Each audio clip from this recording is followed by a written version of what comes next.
doesn't look to me like Wall Street has priced in these tariffs going into effect on a sustained basis. I feel like the risks are much higher than people appreciate. The biggest theme is risk off. You think we're at the beginning of a multi-year move out of the U.S. into non-U.S. There's so many unknowns. Our approach is, we expect nothing, but we plan for everything. This is Bloomberg Surveillance with Jonathan Ferro, Lisa Abramowicz, and Annmarie Hordern. Live from New York City this morning. Good morning, good morning. For our audience worldwide, Bloomberg Surveillance starts right now. Coming into Tuesday, feeling like it's already Friday. Equity futures on the S&P 500, negative. We're down across the board, just slightly. We're off by 0.2% on the S&P. On a Russell, the small caps, we're down by 0.1%. What is the price to pay for all of this uncertainty? Diageo in the UK removing its sales growth target. The why? Tariffs. GM put out guidance only last week, an outlook that very few believed in. The Bank of Canada, this is hurting central banks too, basically provide no guidance whatsoever. And then Fed officials, they struggle to even discuss the tariff story. There's a sense that for some of these officials, these policymakers, there's a sense of paralysis. Because they don't understand exactly what the ramifications will be and exactly what the policies will be. There might be a tone of, we're telling you exactly what they are, and yet the whipsaw action that we saw yesterday of the threat of them going into effect, those tariffs at 12:01 a.m., and then being removed, kicked down the road until March 4th with both Canada and Mexico because of certain provisions that already were going into effect. It just leaves people with a lack of understanding of what the benchmark is for success and how exactly we get there. So the last couple of weeks, and it's been a busy few weeks, so threats on Colombia, they back off, they provide concessions. Threats on Panama, they back off, they provide concessions. Threats on Canada and Mexico, they back off, they provide concessions. Is it different when it comes to China and Europe? That's got to be part of the conversation that we have this morning. Academy's Peter Chibb put this out in the last 24 hours. We are only just beginning with China and Europe. Maybe Colombia and Mexico set the precedent. Inflict pain, get a deal, move on. He says, I'm increasingly dubious on that front.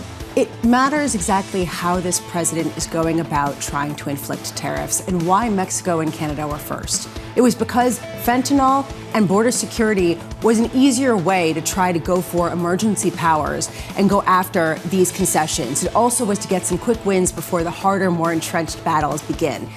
The reason why people are having a hard time coming out with outlooks is how do you even game this out when people still don't understand whether this is over, whether March 4th is going to be yet another kind of paralysis moment where they're kicking down the road to another month.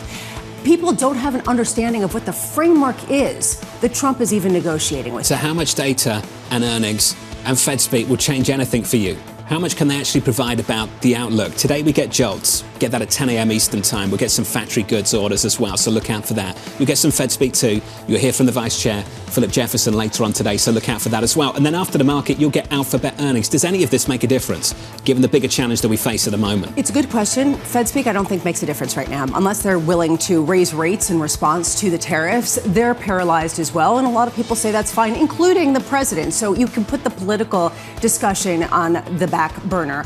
Alphabet's earnings, I think, are going to be very interesting. They are coming under attack of China, although it's a little bit of a false pretense because they haven't been operational in China since 2010, but they're being investigated.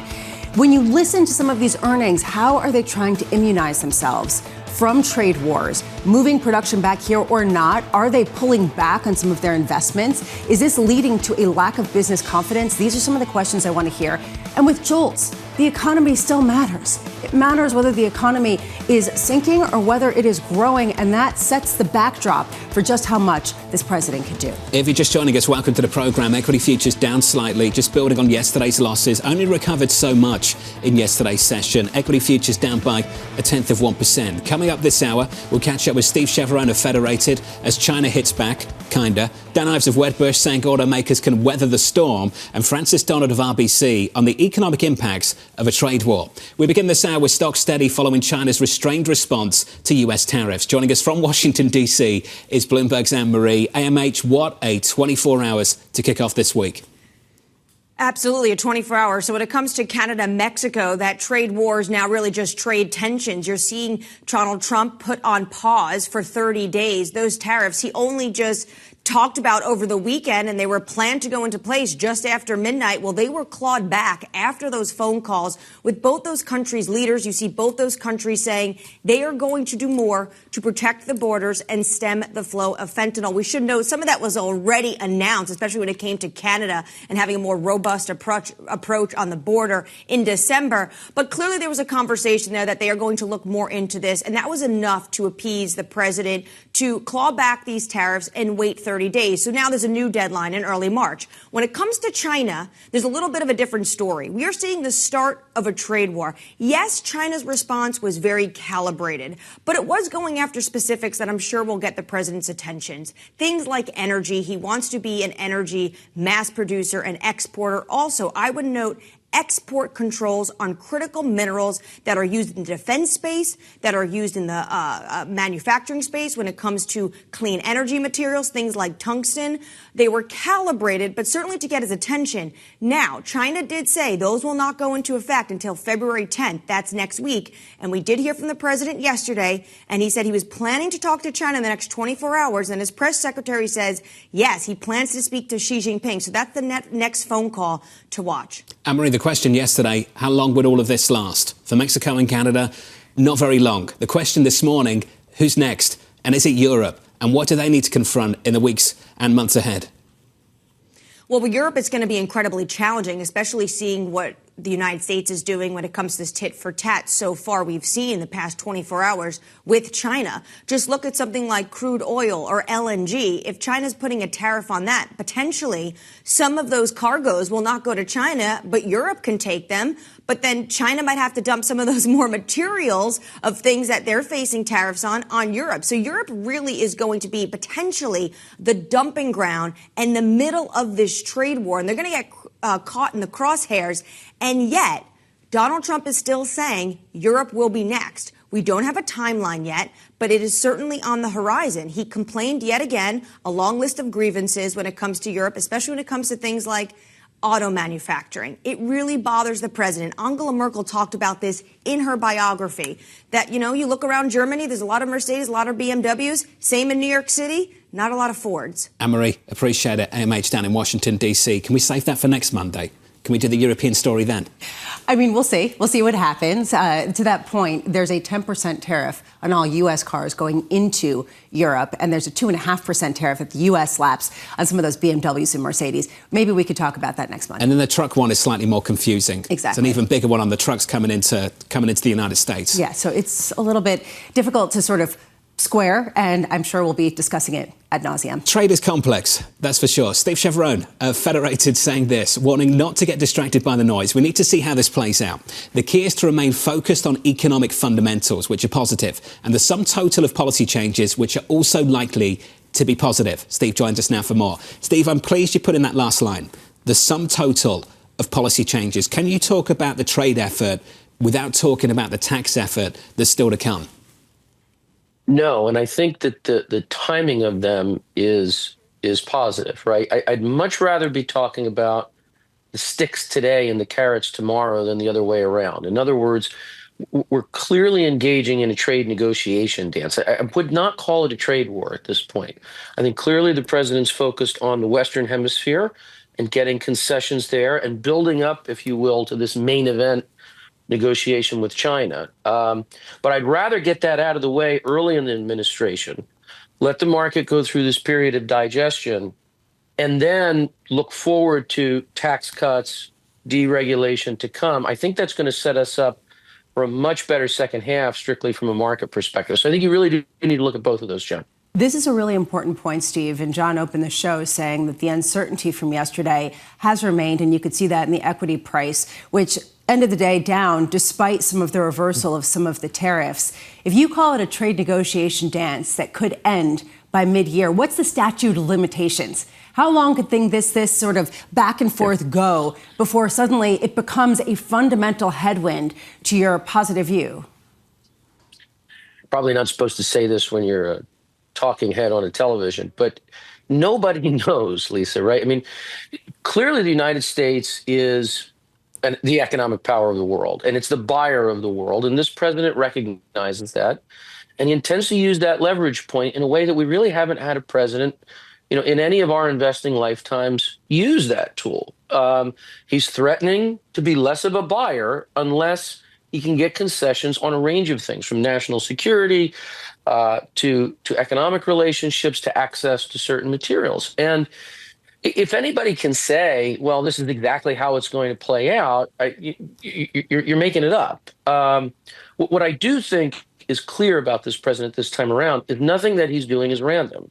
He had 4 years to sit and stew and think, what would he do if he had the reins of power? And there's no apparent look here like he just wants to inflict tariffs for the sake of it.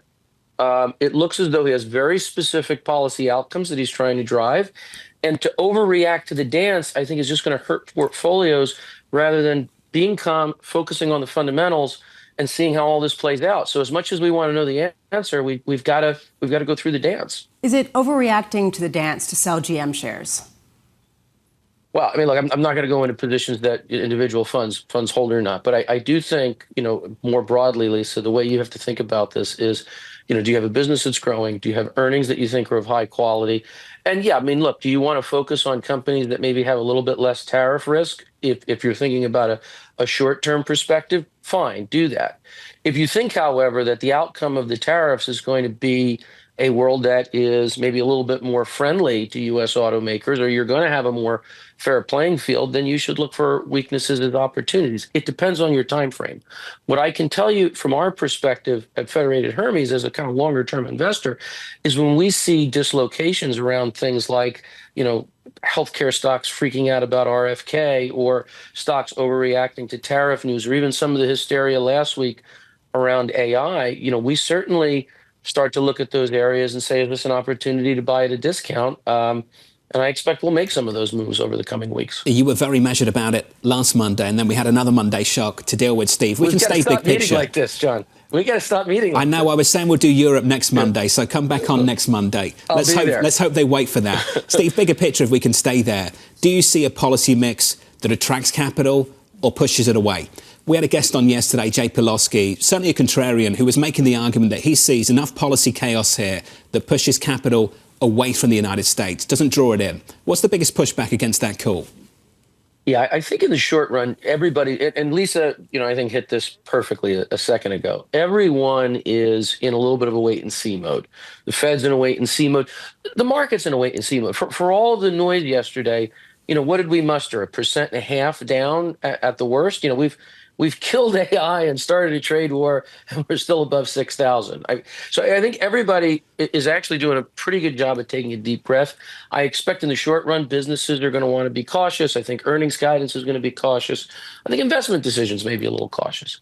I do think, however, that if at the end of this, the president's achieving some of his policy goals, if he pushes and uses tariffs to push Europe to spend a little bit more on defense, maybe kind of end the conflict in Ukraine, maybe be a little bit fairer on certain trade elements, if you secure the border and or have less fentanyl coming into the country. I think on the other side of that, especially with deregulation and lower taxes, you're going to create a more favorable investment environment. And so I think we just need to get through, we talked, a couple of weeks ago about this sausage making process. There's going to be negotiations on policy. There's going to be negotiations on rejiggering these trade relationships. But I do think on the other side of it, you're going to get an environment that is attractive for investment. And as an investor in public markets, you need to look for those opportunities where you get prices that become discounted as you're going through that adjustment process. So, Steve, let's end there. What do you like right now, with all of that in mind, all the dislocations we have seen? And to your point, we have been through a lot, but we haven't done a lot. The S&P 500 is still around 6K. Have those dislocations, those opportunities opened up, or do you still wait?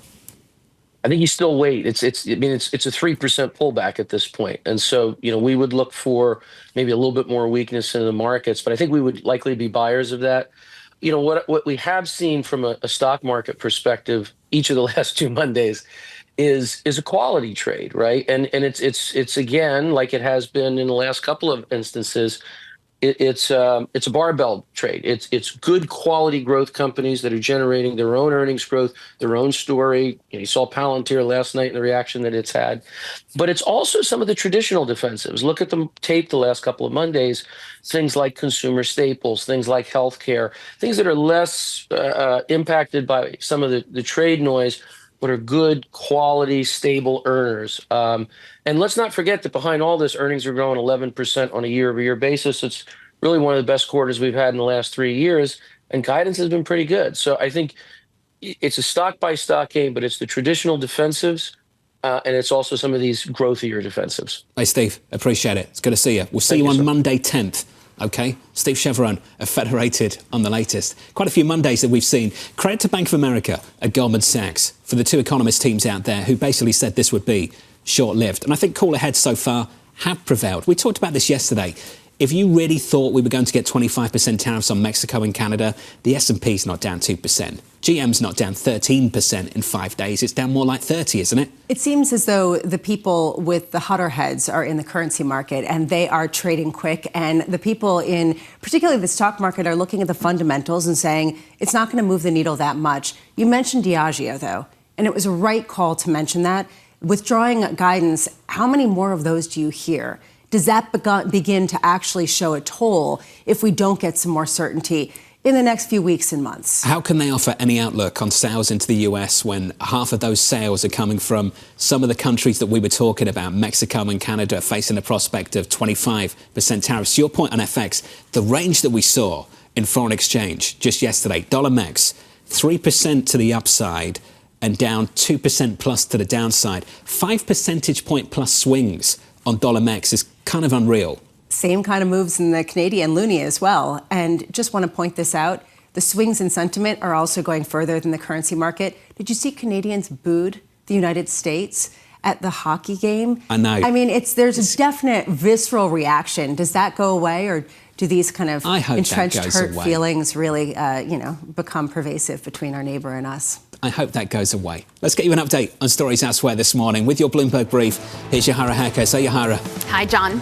China is retaliating against President Donald Trump's tariffs. Beijing imposed a 15% tariff on less than $5 billion of U.S. energy imports and a 10% fee on American oil and agricultural equipment. The Chinese tariffs are set to kick in February 10th, possibly leaving room for negotiation.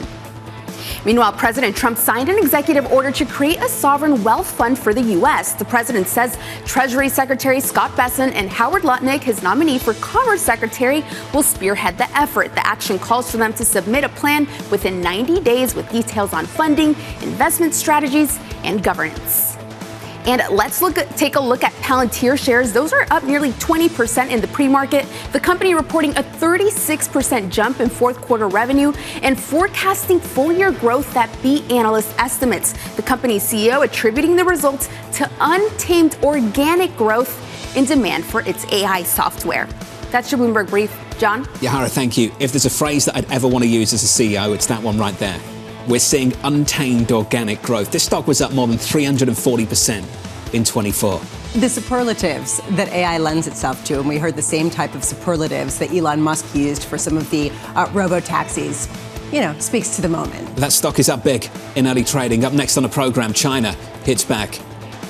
We'll be speaking to China probably over the next 24 hours. China's involved with the Panama Canal. They won't be for long.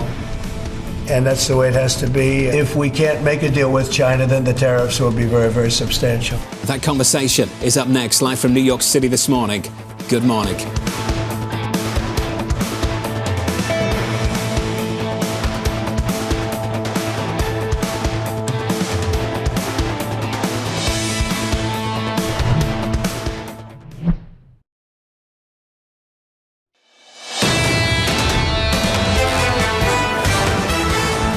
So here's the setup this Tuesday morning, and good morning to you. We're negative by 0.2% on the S&P 500. Over in the bond market, yields are higher by a few basis points. We're up 2 on a 10-year to 457.33. Under surveillance this morning, China hitting back.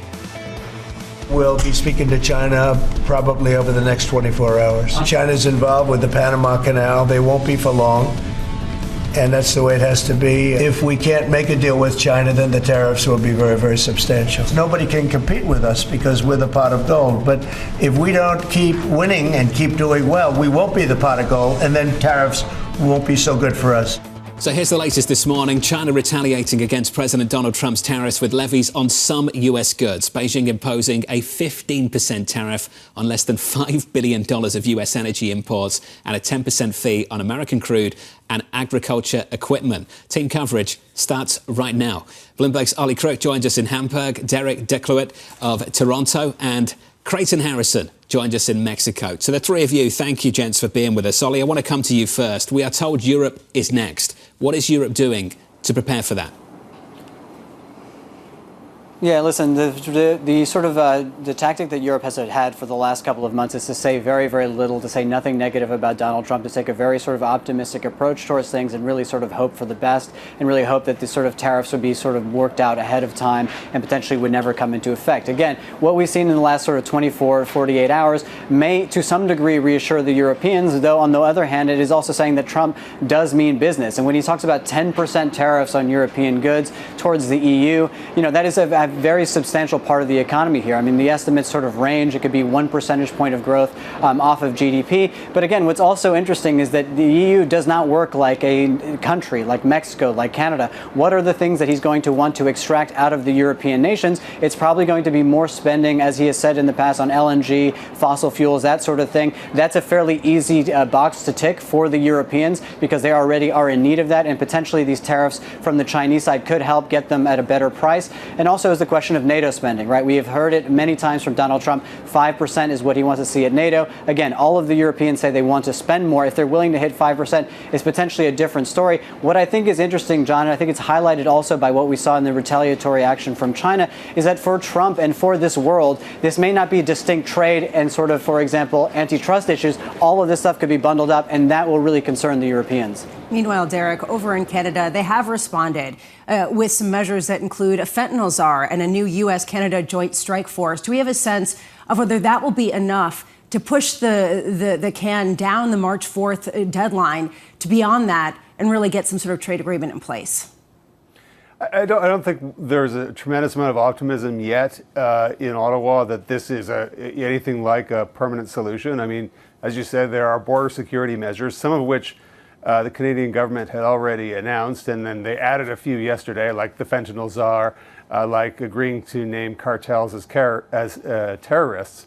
But Trump was clear in his Truth Social post that it's 30 days to then work out an economic deal with Canada, and nobody's quite sure yet what that means. The U.S. does have a trade deficit with Canada. Trump has mentioned that many, many times, and so obviously there will be a further negotiation, and in 30 days, who knows, but nobody thinks this is much more than a temporary reprieve up here. In Mexico, Creighton, the temporary reprieve is 10,000 soldiers being sent to the U.S. border. That is among the different provisions that Mexico has put on the table. What more is necessary? Do we have a sense of that? Well, if you take at face value that what President Trump wants is border security and reduction of fentanyl across the border, then the other important thing that came out of the call between Sheinbaum and President Trump yesterday was this idea of creating these working groups of cabinet-level officials, so Secretary of State in the U.S., the foreign minister in Mexico, et cetera, et cetera. They're supposed to be meeting regularly to sort of work through these issues and try to find solutions. Will they solve migration and fentanyl in 30 days? Probably not. But if they can get enough momentum going through those connections, then the president in Mexico, President Sheinbaum, is hoping that will be enough to convince President Trump to move on from this. We've got another deadline. To Derek, to Creighton, to Ollie, to the three of you, thank you. Appreciate it. Just to stay on Mexico, dollar Mex is basically back to where it was on Friday at the close. Some big swings. That has been the area of action, and it could go the other way. But right now, people are saying at least the temperature has been lowered. Up next, we'll raise the temperature. We'll talk about big tech with Dan Ives of Wedbush on the impact of tariffs on the automakers. That conversation up next.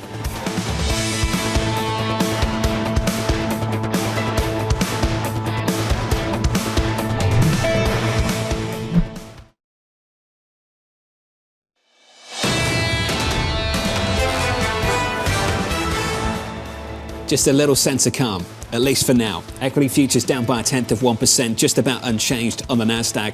Had a lot of Fed speak in the last 24 hours. The Boston Fed President Susan Collins saying there's no urgency for making additional adjustments. We heard from the Fed President over at Atlanta, Raphael Bostic, also saying depending on what the data is, it might mean that we are waiting a while. This Fed's not in a rush. So check out the bond market, 2-year, 10-year, 30-year.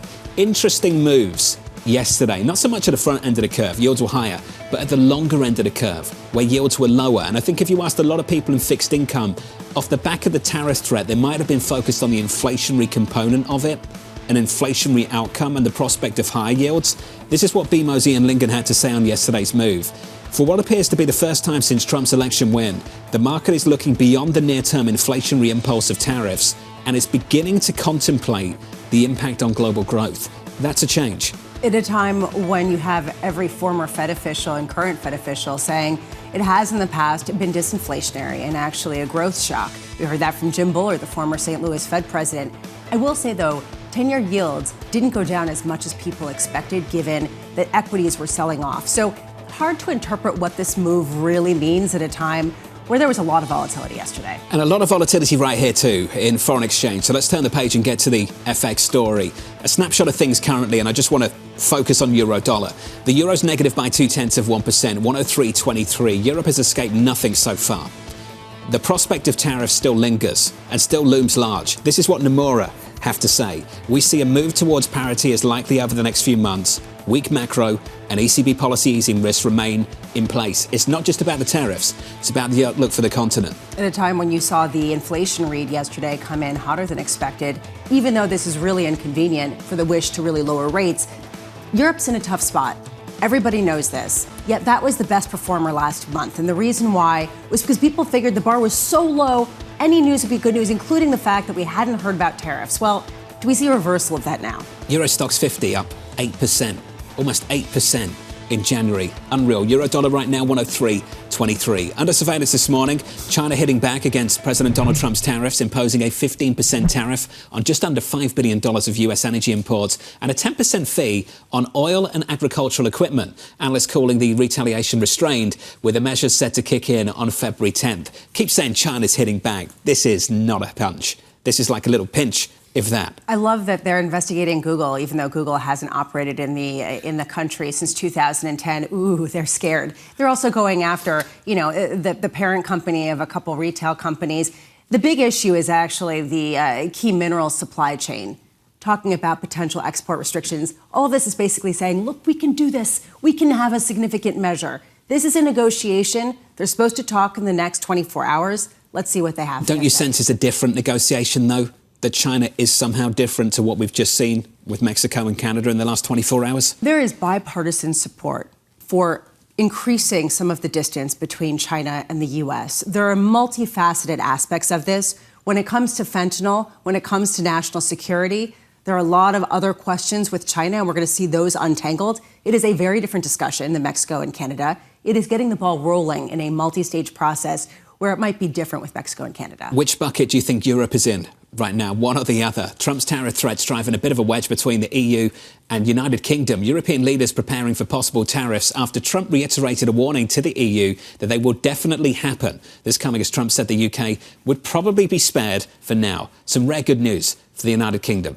Okay, maybe. I mean, there is this issue of do they have to choose between the US and the European Union? They have an advantage, as you pointed out yesterday, of Brexit. They can say, look, we're independent. We're not part of the continent, so don't look at us. And by the way, the U.S. actually has a trade surplus with the United Kingdom. Very different scenario. That said, a lot of things could change. And the truth is, they're facing a lot of negative growth shocks, potentially, at a time where they have to put some sort of olive branch out to the European Union. So it becomes a very difficult moment for them. I do think there's a lesson to come from my home country, though.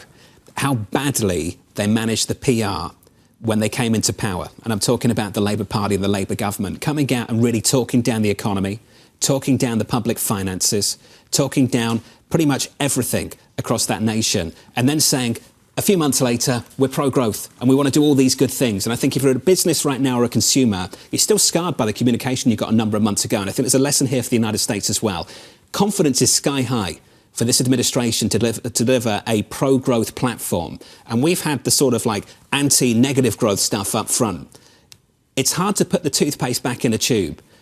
Don't sacrifice this confidence. We want to see that confidence translate into investment decisions, translate into hiring decisions. And I think right now you're denting some of that confidence with the action of the past few weeks. Whether you think it's the right action or not, there are consequences. That's the reason why earnings calls are going to be that much more interesting. How much do people withdraw guidance? How much do people postpone some of those investments? How much do people say, well, we can't make big hiring plans because we don't have a sense of what that framework looks like? That's what really is going to tell whether there is a real lack of confidence. We get some earnings a little bit later. We get those earnings from Alphabet, set to report fourth quarter earnings after the closing bell. Analysts expecting the company to deliver solid growth with its cloud computing and search business very much in the spotlight. We learned a little bit over the last week. We heard from Microsoft, we heard from Meta. We should have a decent read on what we should get from Alphabet. Capacity is going to be important, given that that was the sticking point for Microsoft. They didn't have enough capacity to meet the demand. Does Google? Are they actually growing share in the cloud computing services when they are number 3 based on AWS and Azure? So these are some of the questions. Also curious to see what they say about China. Hey, we don't work there anyway, so it doesn't really matter to us. Don't know what they're talking about. Don't know what are they talking about. Let's turn to the auto industry. Dan Ives of Wedbush is not overly concerned about tariffs, writing the supply chain can adjust to a near-term shock and weather the storm. If these tariffs stay in place for 30 to 60 days, we see minimal impact to GM and to Ford. Dan joins us now for more. Dan, good morning. Great to be here. 30 days. If we got that in 30 days and they lasted 30 days, are we only saying there's only going to be like minimal damage? Does this not hold these companies back from making big decisions? I think it's minimum. I mean, I'll be in Detroit, tomorrow. I think ultimately right now in terms of GM, Ford, it's very contained in terms of the impact. Now, I think when you look at Tesla, that's probably the one that's least impacted, especially given their supply chain. But our view is here, bark worse than the bite, whether it's on the auto side, and I continue to view on the China side, even on chips, even though that's pressuring names like NVIDIA and others. Just as we've navigated in 2018, 2019, you don't sell these stocks because of it, because I continue to view, just like you talk about, where's the spending? I think it's going to be another robust number from Google tonight. Saw Palantir and others. AI revolution alive and well. Tariffs are not impacting that in our view. One of the reasons why your analysis is particularly special is not just because you've been right about a lot of it, but also you travel a lot. You talk to people. You see the sentiment. Has there been, even in the past couple days, any sort of shift in the optimism because of the uncertainty? Yeah, I think less about like in terms of Mexico and what we're seeing in Canada. It's from a China tariff perspective combined with DeepSeek. I think there was just general, maybe a little more agita in terms of what that means in terms of U.S.-China cold tech war, tariffs, what the next step is. Because part of the issue is, if you go back to this last week, Nadella doubles down 80 billion, Zuckerberg 65 billion. You see just massive capex tonight from Google, Palantir, and massive AI, just another phenomenal quarter. I think the worry is, could anything spoil the party? And the only thing that spoils the party is a ratcheting up in terms of U.S.-China tension. So I think in terms of the nervousness, that's why you're seeing pressure on NVIDIA, on overall tech here, as this plays out. GM was supposed to be immune from this because they actually moved their operations and their business out of China largely to Mexico. Now they're in the crosshairs. I just wonder if other tech companies in particular are moving operations out of China more aggressively to immunize themselves from this type of shock. Yeah, I mean, like to that, look, in GM, it's been sort of one punch after another from the EV perspective in terms of from one administration to the other, the Mexico situation. But I do believe, Mary and the team navigated that extremely well. And I think GM continues to be a stock that we're bullish on here. In terms on the China side, look, my view, we talk about if Apple decide today, if Tim Cook's like, we're going to move 10% of our supply chain out of China, that would basically take about 2 years and ultimately something that could cost, what I think 30, 40 billion if it ultimately, translated. The point is that it's always easier said than done. And I think that's the conundrum, because the reality is, like, when you look at Apple, you look at Tesla, that's why Cook, Musk, 10% politician, 90% CEOs. Let's talk about Elon Musk and the closeness to the administration. We've talked about the benefits of that closeness and what it could mean, the halo effect, as you've talked about, over Tesla. Foreign nations are starting to see this as a potential pressure point. We saw that from a Canadian province in the last 24 hours, threatening to cancel a Starlink contract. Is it a benefit or not? Yeah, look, there are definitely offsets, as we've talked about, but the gold at the end of the rainbow is autonomous. I mean, autonomous, we think that that's worth $1 trillion. In terms of that to the Tesla story, I think as you get a federal framework, and I think this is key in terms of the Trump administration, that's the path for growth. In terms of what I view as generational growth for Tesla. So Musk, he's someone that's, look, he's not going to ultimately peel back, right? So he's going to continue going down this direction. There's negatives, no doubt. Sure. But I just think the positives, it was a bet for the ages on Trump, and it continues to be that. And I think it's going to be a historical bet. The president clearly wants to celebrate the national champions of American and corporate America, and so he should. So we should. Let's be clear about that. The question I'm asking is whether other countries begin to punish those national champions. We've seen that from the Europeans on tech. We've seen the tech players not even be able to get into China. Tesla's a rare one. It's a very rare one. I mean, Tesla and Apple, you put on just a different perch because those, you talk about with Google, they haven't operated in China. Who cares? China's actually, the only two tech companies, it's Tesla and it's Apple. And that's why that's the tightrope, right? Because for Musk, and that's also why even when it comes down to TikTok, and we continue to think Musk or Ellison is probably in the front runners in terms of what potentially is that asset sale. But for Elon right now, it's navigating this whole thing. But I continue to view him more entrenched in the Beltway, despite all the noise, is the best thing that ever happened to Tesla shareholders. To your point, John, last month, Tesla sales fell 63% in France. That is because, in large part, people were taking a look at the political backdrop and saying, nuh-uh, this isn't our gig. I do wonder if there is some reputational damage being done in the longer term, where people are looking at what's going on, some of the tactics, and they're saying, let's look elsewhere. Are you seeing that in any capacity? Look, I think it's contained in terms of the demand issues that maybe that they've seen from a negative perspective, because of it.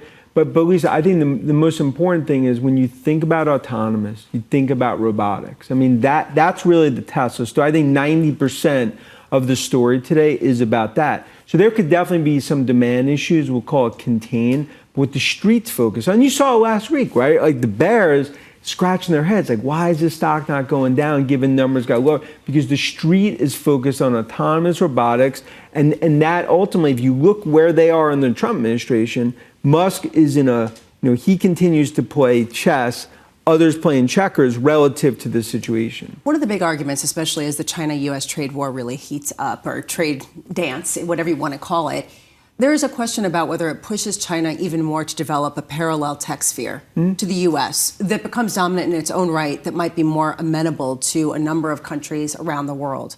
How realistic is that to you? Does that become more of a possibility? I think it's not realistic just because of NVIDIA. I mean, we just continue at high scale GPUs in terms of true build outs. You need NVIDIA. There's one red phone that goes to Jensen. Now, obviously, DeepSeek, that was kind of the white knuckle moment. Everyone's like, does this change the whole narrative? And I think as more has come out about that, people realize, maybe the bark is a lot worse than the bite.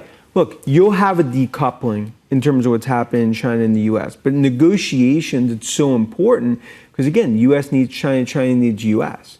And I think that's why it's very, very important, especially when it comes to chips, that this could be a decoupling but not get in the way of what I view as a generational tech environment in terms of, what we see with AI. NVIDIA, monster run-up over the last few years.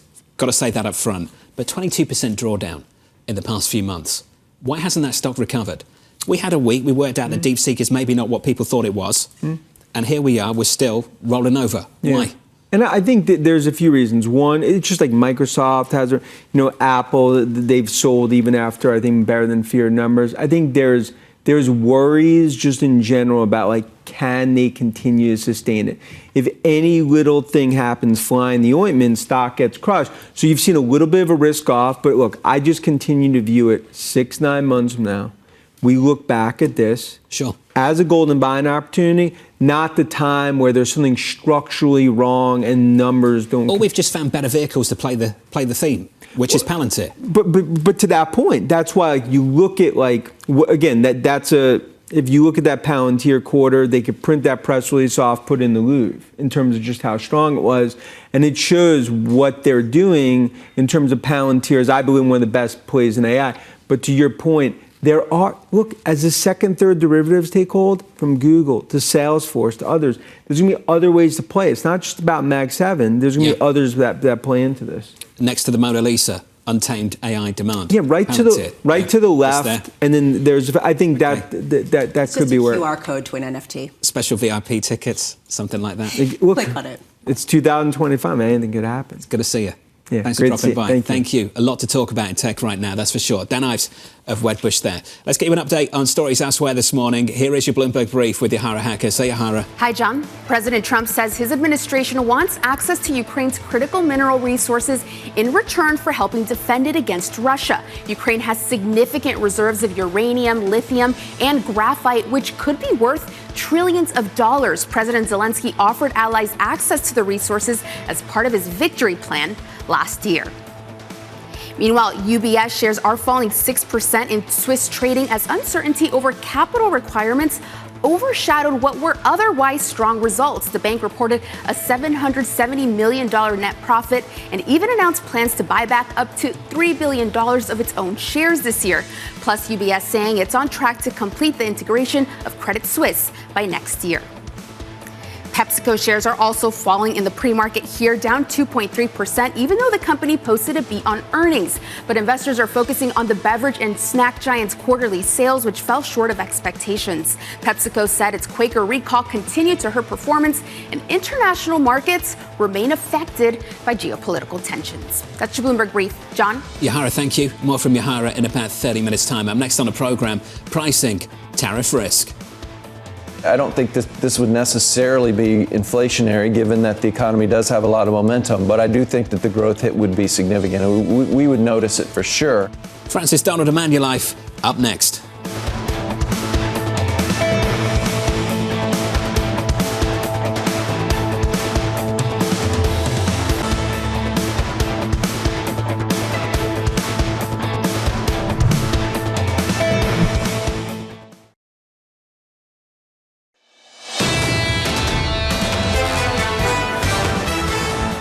I'm prepared to be criticised for this. The last 24 hours, a masterclass in expectations management. Threatened to put tariffs on Mexico and Canada, hasn't happened, ended up with 10% on China, people barely blinking. 10% additional tariffs on China is a story, but we're sitting here this morning saying good news, avoided tariffs on Mexico and Canada for a month. Perfectly said. You can broaden this out to say what actually is going to stick. What is the signal and what is the noise when we have a fire hose of announcements coming out from Washington, D.C.? Under surveillance this morning, pricing tariff risk. I don't think this would necessarily be inflationary, given that the economy does have a lot of momentum, but I do think that the growth hit would be significant. We would notice it for sure. The point of this isn't to slap tariffs and slow the economy down. It's to get what he wants from Canada, Mexico, China, and others. And he's slowly getting it, that's for sure. Here's the latest this morning. The US dollar and Canadian dollar under pressure after leaders from both nations reached a deal to delay tariffs for 1 month. Francis Donald of RBC writing US tariffs in the size that they have been floated, or even a fraction of that size, could filter into the Canadian economy immediately, significantly, and then persistently for many years. Francis joins us now for more. And Francis, maybe we've avoided them. Maybe they happen in 1 month's time. I don't know. But what I'd love to hear from you is the price of the uncertainty. What is the price that we have to pay?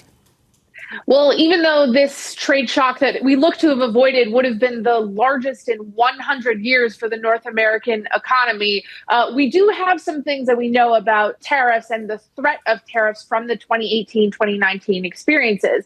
And one of them is even just the existence that they may occur has historically stalled business investment, household decisions. It creates an uncertainty tax on the entirety of these economies as businesses lack clarity on what will happen next. So it wouldn't surprise me if we see a pause in business activity, a hit to business confidence in the United States, Canada, and in other countries. And we see this distorting more of the Q1 data on top of a period which historically we have a lot of trouble understanding the data from for seasonally adjusted reasons.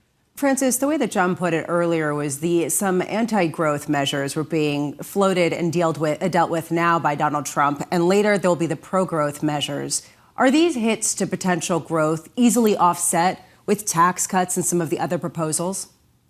We haven't been able to make the math work on tariff revenue matching tax cut needs. But what's really critical here, and Lisa, I think you nailed it, is the sequence of these events.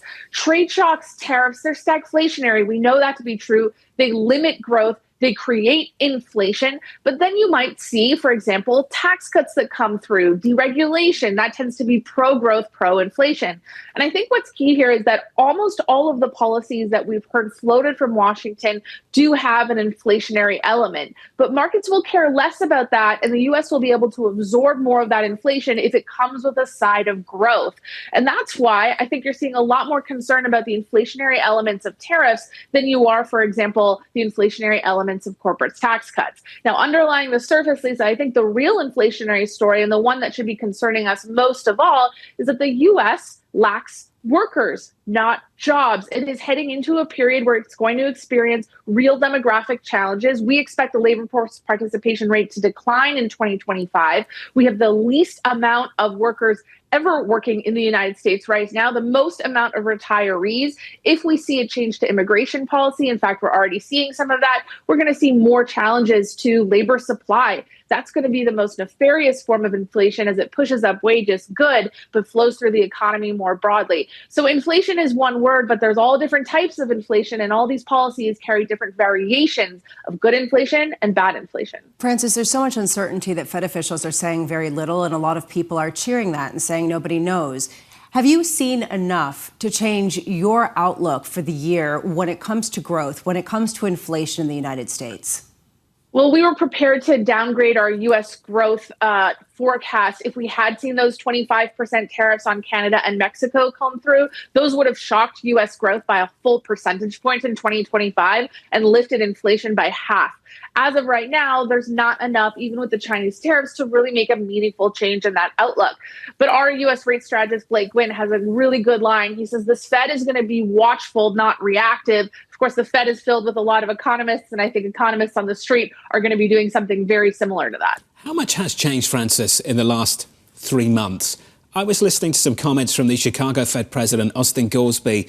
It seemed out of sync with what I heard from him at the end of last year, that's for sure, before Trump got into power. We've got to be more careful with how fast to cut rates. What has changed for them? Well, we may feel a huge sense of relief over the news from the past 24 hours, but remember this massive trade shock, and I got to be clear here, this trade shock, 25% tariffs on Mexico and China, would have brought the average import tariff for Americans up to almost 11%. It currently sits at 3%. It's a quadrupling of the trade pressure that would exist within the U.S. economy. It didn't disappear. It's been paused for 1 month. We still have the April 1st America First trade policy negotiations. We have USMCA being negotiated. We're hearing a lot of chatter about European tariffs, and then we have Chinese tariffs that came on. That, as you mentioned at the start of this segment, is still a massive economic shock, and it would have to have you reevaluate how you're looking at the economy in 2025, especially if you're a central banker. Because if you're a central banker in that situation, you're having to model growth down, inflation up. Some central banks only have an inflation target. This central bank has a dual mandate, and those mandates would go in the opposite direction. A rock and a hard place, and somewhere in between. Francis, appreciate your time, as always. Francis Donald there of RBC. Up next on the programme, Sarah Hunn of Alpine, Saxon & Words. Former Deputy US Trade Representative Sarah Bianchi will catch up with Sucharita Kodali of Forrester Research and George Saravelos of Deutsche Bank on the latest in Europe. From New York City this morning, good morning. The second hour of Bloomberg Surveillance. Up next.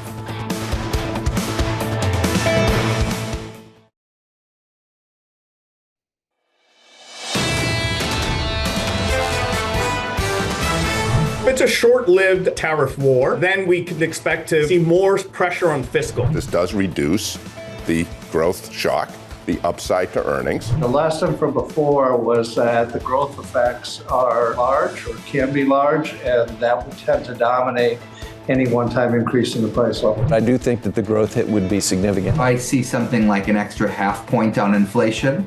And if you go from 2.5 to 3% inflation, that's a big difference for the Fed. This is Bloomberg Surveillance with Jonathan Ferro, Lisa Abramowicz, and Annmarie Hordern.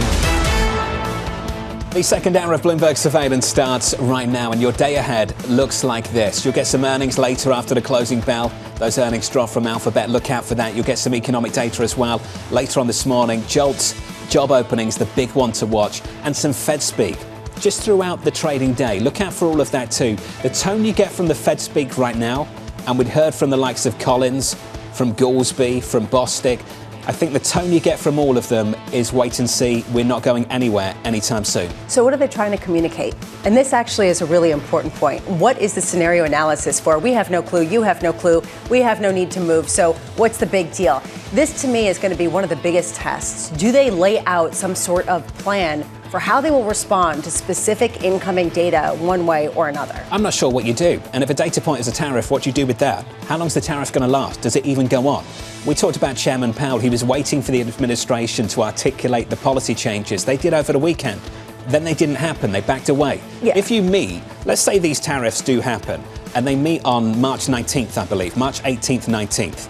And they last for like 2-3 weeks, and they've got to put out forecasts, and they've got to base those forecasts on tariffs that have only just got on and might not last that long. That's very, very difficult to set policy for. Which is the reason why I'm looking more at JOLTS, job openings. I'm looking more at just how tight this labor market is, to Francis Donald's point about how much we're trying to bring jobs home, and we don't have people to fill those jobs. I'm also curious about what the outlooks from different companies and their earnings look like. Are they retrenching some of their investment? Is there any kind of hit to confidence, or are people saying, look, we have a president who wants to move fast, he might break some things, but it's a pro-growth agenda, and a lot of this is on the right direction? We should all want them to succeed. I want them to succeed. I hope this goes well. I want to see that confidence translate into economic activity. And I'd be worried at this point about whether that confidence gets damaged and you don't see the hiring decisions, you don't see the investment decisions, which is why, like you, listen to the corporate earnings. Are they making those calls, or are they getting rid of guidance because they don't know what to do? Look at the economic data. Job openings going up because people want to attract that talent, or are they worried about putting positions open and closing them because they don't know what's going to happen in the year ahead? They're two unknowns. That's how uncertainty can weigh on activity. That's the price of all this uncertainty. And there is a price, even if you don't deliver the tariffs. And we saw that from Diageo, although it is a United Kingdom company, and the uncertainty there is a lot greater, the potential risks are greater. In the United States, there's another risk also, which is the dollar strength and how much that starts to weigh on some of the corporate earnings at a time where there is not that offset of some of the tax incentives and some of the other pro-growth agendas. We put it quite simply. Are we going to see a policy mix here? And I stress policy mix because tariff is only one part of the story. That's trade. We need to wait for tax cuts as well, and other initiatives too. Are we going to see a policy mix that attracts capital or pushes capital away? And when you speak to investors in America at the moment, they will tell you still that not much has changed on that front. We're looking for a policy mix that will attract capital and not push it away. And I think we're still just about there. What I don't want to see happen is for us to go somewhere else. There is a statute of limitations for how long the uncertainty and some of the tit for tat can go on before people start to look for alternatives. That's the big argument for gold, and the reason why a lot of central banks have been investing in gold. The real tell is if the dollar weakens and yields rise in the U.S., that's game over, and that's what I think a lot of people want to avoid. And right now, no stress. No stress. No real hysteria at all. Away from foreign exchange, to your point earlier, equities are still around 6K. On the S&P 500 this morning, we're still down by only 0.1%. Coming up this hour, we'll catch up with Sarah Hunt of Alpine Saxon Woods as Wall Street tries to catch its breath. Former Deputy US Trade Representative Sarah Bianchi as China hits back, and George Saravelos of Deutsche Bank on a volatile FX market. We begin this hour with stocks lower as investors are whipsawed by trade headlines over the past few days. Joining us now from Washington, D.C., Bloomberg's Annmarie. Annmarie, the hardest question, what's next? Well, I think what comes next is Europe, and President Trump made that very clear once again in the Oval Office yesterday, complaining yet again about things like autos, things about food. He's saying that the European Union doesn't accept them. Well, they do accept them, but it's a very high tariff. When you want to look at some of the grievances Trump has, just compare it to the numbers. On average, Jonathan, when you're looking at goods going from the United States to Europe, there's a 3.9% tariff. Vice versa, goods coming from the European Union to the United States, on average, 3.5%. Not a huge gap. Look at something like the auto sector. We are talking about a pretty massive gap when you look at European Union cars coming to the United States. I believe it's about 10% in that double digit, while it's a little more than 2% going in the opposite direction. On average, a little bit more than 3% on those tariffs when it comes to things like farm products. So when it comes to Europe, it looks like the president wants to level the score. We don't know yet what he plans on doing. We don't have a timeline. We don't have a scope. But look at his grievances and look at the numbers. And that, I think, can lead you to what's coming next. And he said when it comes to the European Union, he said it's been a, quote, atrocity. And I think that's where he plans to take aim. Annmarie, this sounds like an esoteric question, but it matters a lot in terms of what deliverables Europe can really provide to alleviate some of the tensions. What provision will this president use to impose tariffs on Europe? Will it be the same provision of national security and fentanyl that he used for both China as well as Canada and Mexico? Probably not when it comes to the European Union, although I mean, you can argue that a lot of things could be put under national security issues. We've seen that with this administration. We've seen that with the prior administration when it comes to Biden. But look, they use a number of provisions in Trump 1.0 to go after Europe. Remember, in the first iteration of Trump, for a brief period, there was 25% tariffs on luxury goods, on French wines, on Italian cheeses. You start to think now it sort of made sense why Bernard Arnault showed up to Donald Trump's inauguration. And that is an individual who said he welcomed the new U.S. administration. But when he said that, he also had a caveat and said, we're looking forward to a 15% corporate tax rate. He's got some champagne to sell, Annmarie. You know that. Annmarie in Washington, D.C., thank you. Napa's got some great wine. You know, wow. I'm going to do that on behalf of... Wow, I'm impressed. Yeah, they've got some great wine. Yeah, one that rhymes with Lopez. Yes, precisely. Precisely. Okay. Yes. Enough said. Sarah Hunt of Alpine Saxon Woods joins us now for more. If all of Wall Street's horses and all of Wall Street's men can't put the globalised economy back together again, how do we think about where best to allocate assets? What a question. Sarah joins us now for more. Sarah, good morning. Good morning. I'm going to talk about red wine from Napa. As much as I'd love to. Let's talk about this. The policy mix that we're going to see from this administration. Does it attract capital or push it away? I think that that's the million-dollar question right now. And it's certainly something that's been talked about for the first week in a way that it wasn't talked about in the first Trump 1.0, right? There wasn't an argument about capital then. And I think that what we're going to see is what we've seen so far, which is, you know, going this way, going that way. There's going to be a zigzag back and forth, and I think it is hard to pin those things down. So I don't know what the answer is yet, but the big fear is that it does have a negative effect on capital. The consensus view seems to be that this is still a pro-growth administration, that it will attract capital. The S&P 500 is still around 6,000, but there has been some damage done, particularly to the automakers. How investable do you think certain industries are with this cloud hanging over them? Well, the tough thing for the automakers is that that's a tough industry anyway because it's so capital intensive and things change so fast. So I think that there is, I mean, you obviously have seen on the semiconductor side, those stocks have not really recovered, even though the market seemed to recover some of the issues from the DeepSeek. So I think that there's a variety of different things going on at the moment, and people will start to have more enthusiasms or less either for different sectors or different areas. But I think that this adding in the tariff thing absolutely puts, you know, a little bit more of a question mark on going too deep into anything without recognizing that there's possible issues that are coming. We started the show with Steve Chiavarone of Federated, and he came on and he does his typical Monday morning, although it is Tuesday morning. He did his typical, look, just hold your horses, look at the fundamentals. There are a lot of good things going on out there, and he's generally bullish, and he's looking to buy on the dips, whether it's semiconductors or some of these other spaces that have been disrupted by tariffs. At what point do you agree with that?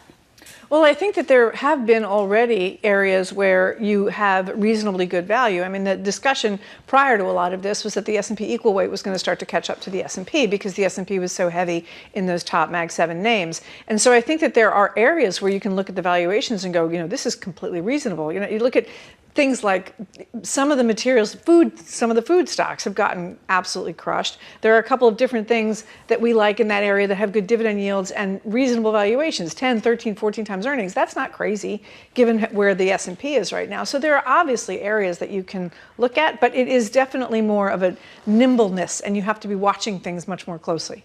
We've seen the NASDAQ underperform pretty considerably, and tech stocks in general, for the past more than a month, actually. As you mentioned, they really haven't recovered. At the same time that you have seen this broadening out, yesterday was instructive in terms of what stocks would get most beaten up as some of the trade tensions really picked up. It was the small caps. So how much does the tariff talk threaten the broadening out that a lot of people have been hoping for? Well, I think that yes, you're going to get those reactions, and then you have to see where that data comes in. And your discussion earlier about the Fed, to the extent that they may not want to do anything, this sort of gives them cover not to do very much for some period of time as they sort out what's going on. It really is going to depend on where the economic data go, and that's going to matter for the small caps enormously, as well as interest rates. And I think that right now is one of those vulnerabilities that's an economically sensitive area. Not that the rest of the market isn't economically sensitive, but it's more so, and it's more attuned to what's going on in the U.S. economy. So I think for those companies, what really matters is how things are going on the earnings and the economic front. At that point, there's a real important message coming from the bond market yesterday, where we didn't see a huge rally in the 10-year yield. We didn't see a huge sell-off either from some of the inflationary impacts of potential inflationary impacts of tariffs. What was the message to you? Was there one, or was it just people paralyzed because they had no idea how to game it out? I think yesterday it's interesting because I think that yesterday the equity markets obviously had a big reaction in the morning, but I think that there was some of a wait and see attitude about where is this really going to go by the end of the day? Because we know that there is the possibility, I'm having phone calls, so that's telling you there's a possibility for this not to be as harsh as it sounds at the get-go. So I think that on the bond market, people were more waiting to go, we're not really sure which way this is going to go. And it's until, if it had gone through to today and nothing had changed yesterday, I think you would have seen a bigger reaction. But I think because that reaction was muted within the same day it changed, I think that gave people enough time to go, it's okay, we can wait before we make any major decisions. I won't debate how much moved, but I think on this stress test, I think we could take something away directionally from what happened. The fact that yields dropped back at the long end and didn't rise, there's something to be said there. BMO's Ian Lincoln made that point. We discussed it earlier. That certain parts of this market, certain investors have begun to talk about the growth risk associated with tariffs and not exclusively the inflation risk. And Francis Donald mentioned that it would take about 1% off growth in the U.S. if some of these tariffs had gone into effect. I think you're right. On the long end, the fact that you saw a yield curve flattening, it shows that people have a very clear sense of what kind of disinflationary hit it could have over the long term. I don't know what these tariffs would do. We've talked about this repeatedly. By definition, the importer pays the tariff. How the cost gets distributed is going to depend on what the goods are. I know this, though. You can't replace Ferrari. Ferrari coming out with earnings moments ago. Oh, boy. OK? Oh, boy.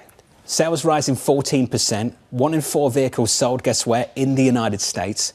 The stock is up this morning by a little more than 3%. You can't replace Ferrari, but some of us can't afford it. So it would be really nice to, share it once in a while. Let me have the keys. It's like, obviously, you can enjoy it. I can't. Not many people can afford Opus One either, Bravo. I know. But, it's sort of the perception is, that it's a really wonderful car. And I just wonder if any of this will dent that perception. Yes, agreed. Good to see you, Sarah. Thank you. Good to be As here. always, Sarah Hunt there of Alpine Saxon Woods. That stock is higher. The broader equity market's just about unchanged on the S&P. With an update on stories elsewhere, here's your Bloomberg Brief with Yahara Hacker. Say, Yahara. Hi, John. President Trump is holding talks later today with Israeli Prime Minister Benjamin Netanyahu. This will be the first visit by a foreign leader to Trump's White House. The talks are set to determine the next phase of Israel's war against Hamas. The two leaders are expected to hold a joint press conference around 5 p.m. Eastern. Meanwhile, shares of Diageo are falling in London trading. The maker of Johnny Walker, Kettle One, and Casamigos is scrapping its sales target as it deals with sluggish growth and a possible tariff battle with the U.S. About 45% of Diageo's U.S. sales are from products made in Canada and Mexico. And most city employees can continue to work from home at least 2 days a week. The Financial Times is reporting that CEO Jane Fraser is keeping the hybrid work schedule, saying the policy could be a competitive advantage. That's your Bloomberg Brief. John? Yahara, thank you. That's one way of attracting talent, Bramo. You go hybrid when the rest of Wall Street's saying, get back to work. That's one way to attract. That's one way to attract people. The other way is to offer them rides in their Ferraris, which also is a hybrid way of doing that. So if you want to do that, go for it. Or a stock that's going up a lot. Yeah, that helps too. Compensation ultimately. Well, yeah, that's true. It's not going to be hybrid that gets me. It's going to be just that the stock is going up and you're getting paid well. Yeah, but it could be a perk. Maybe. Okay. A debate for another day. Do you want to work from home for a couple days? Twice a week. Twice a week? Twice a week. Yeah. In the bedroom. Just wake up, put one of those plasma TV screens behind me, just sort of sit up. Might be doing it right now. You don't know, do you? It's the future of technology. I know. Sure. Up next on the programme, I hated working from home for what it's worth. Tariffs for national security. He is taking extraordinary steps to do something to tackle the number one priority, which is addressing the illicit flow of fentanyl and illegal immigration, and he is willing to take the punch. That conversation is up next. And how much of a punch did we just get from China? Not much of a punch at all. From New York City, this is Bloomberg.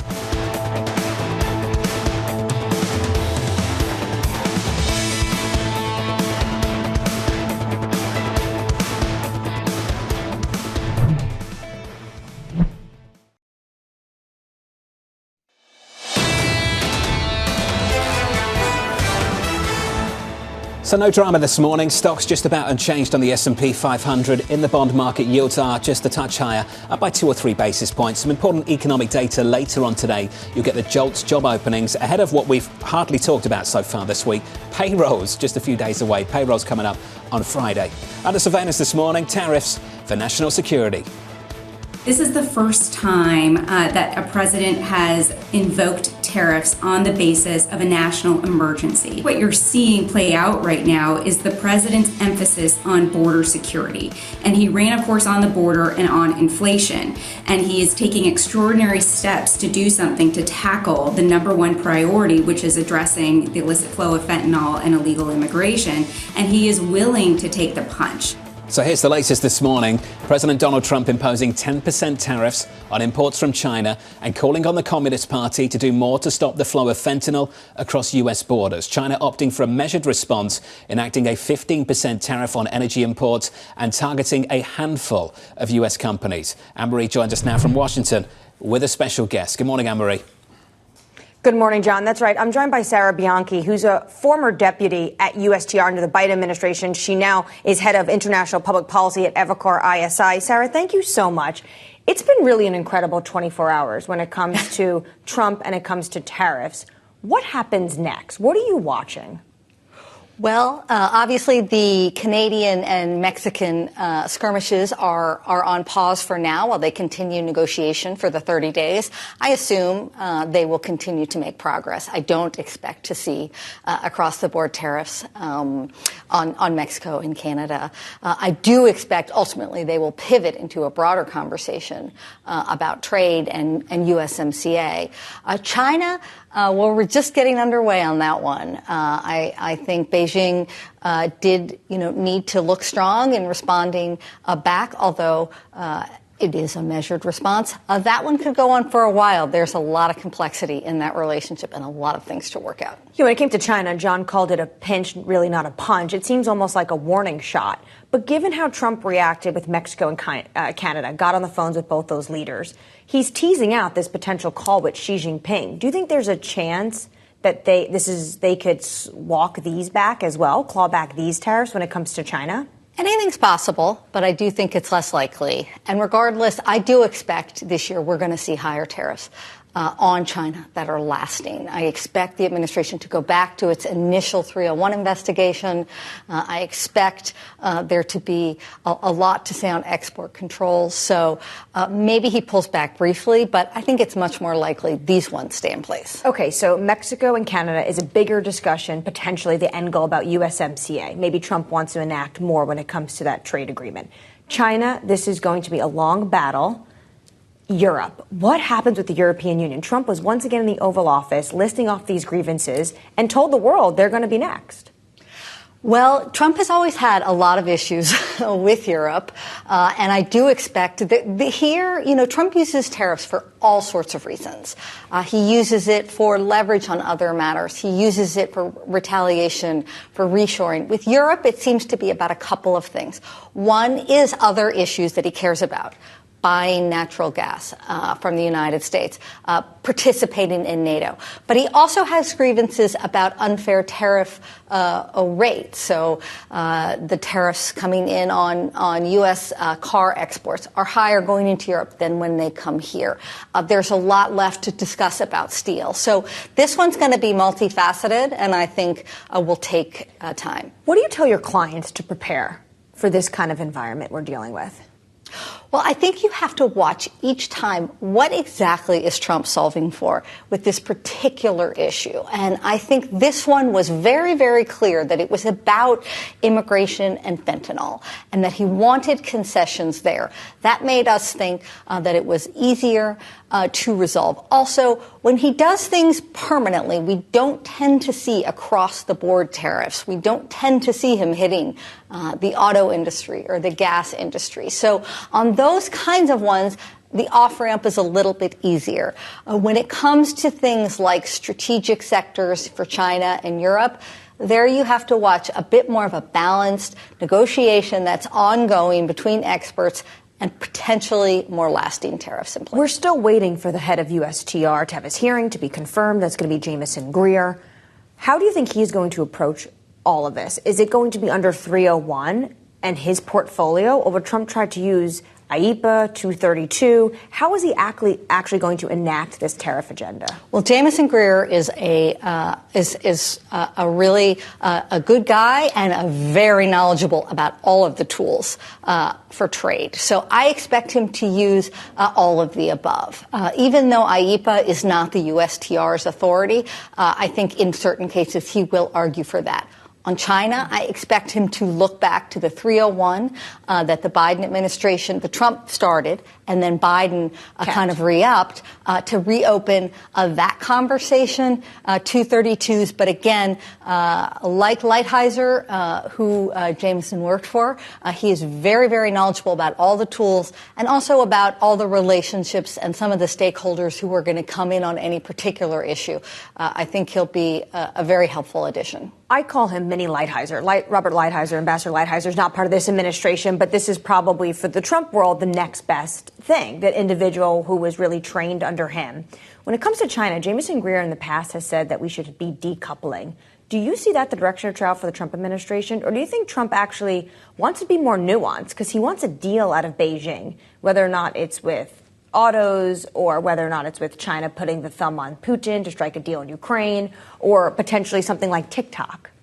So it's very interesting. I think that we are going to see a lot of transactions between the Chinese and Trump around issues that you mentioned, TikTok. But whether or not we have some kind of grand bargain that addresses all of the issues that the United States has with China right now, particularly around export controls and really complex technology, I think that's a little harder to see. I don't think that Trump himself or his people feel particularly reassured that China delivered on the Phase 1 agreement last time. I think all evidence is to the contrary. And there is a lot of concerns around technology. So where I see that we are going to still see this decoupling in sensitive areas, maybe not across the board as Jamieson might want. And I do think that leaves some opening for deals. But I think there's a lot of complex things that have to go right. First of all, I really do believe President Trump is very interested in resolving this TikTok thing. He sent a message to a lot of people that he's on the ball for that. So Sarah, that's all the time we have this morning. Thank you so much for that, Sarah Bianchi. Jonathan, she was in the room in the past, former USTR deputy under the Biden administration. One thing pretty clear from that conversation, this is just the beginning. Annmarie is set to continue. Appreciate your time. AMH down in Washington, D.C. Up next on the programme, we'll catch up with Sucharita Kodali of Forrester Research on the retail and supply chain outlook as trade uncertainty lingers.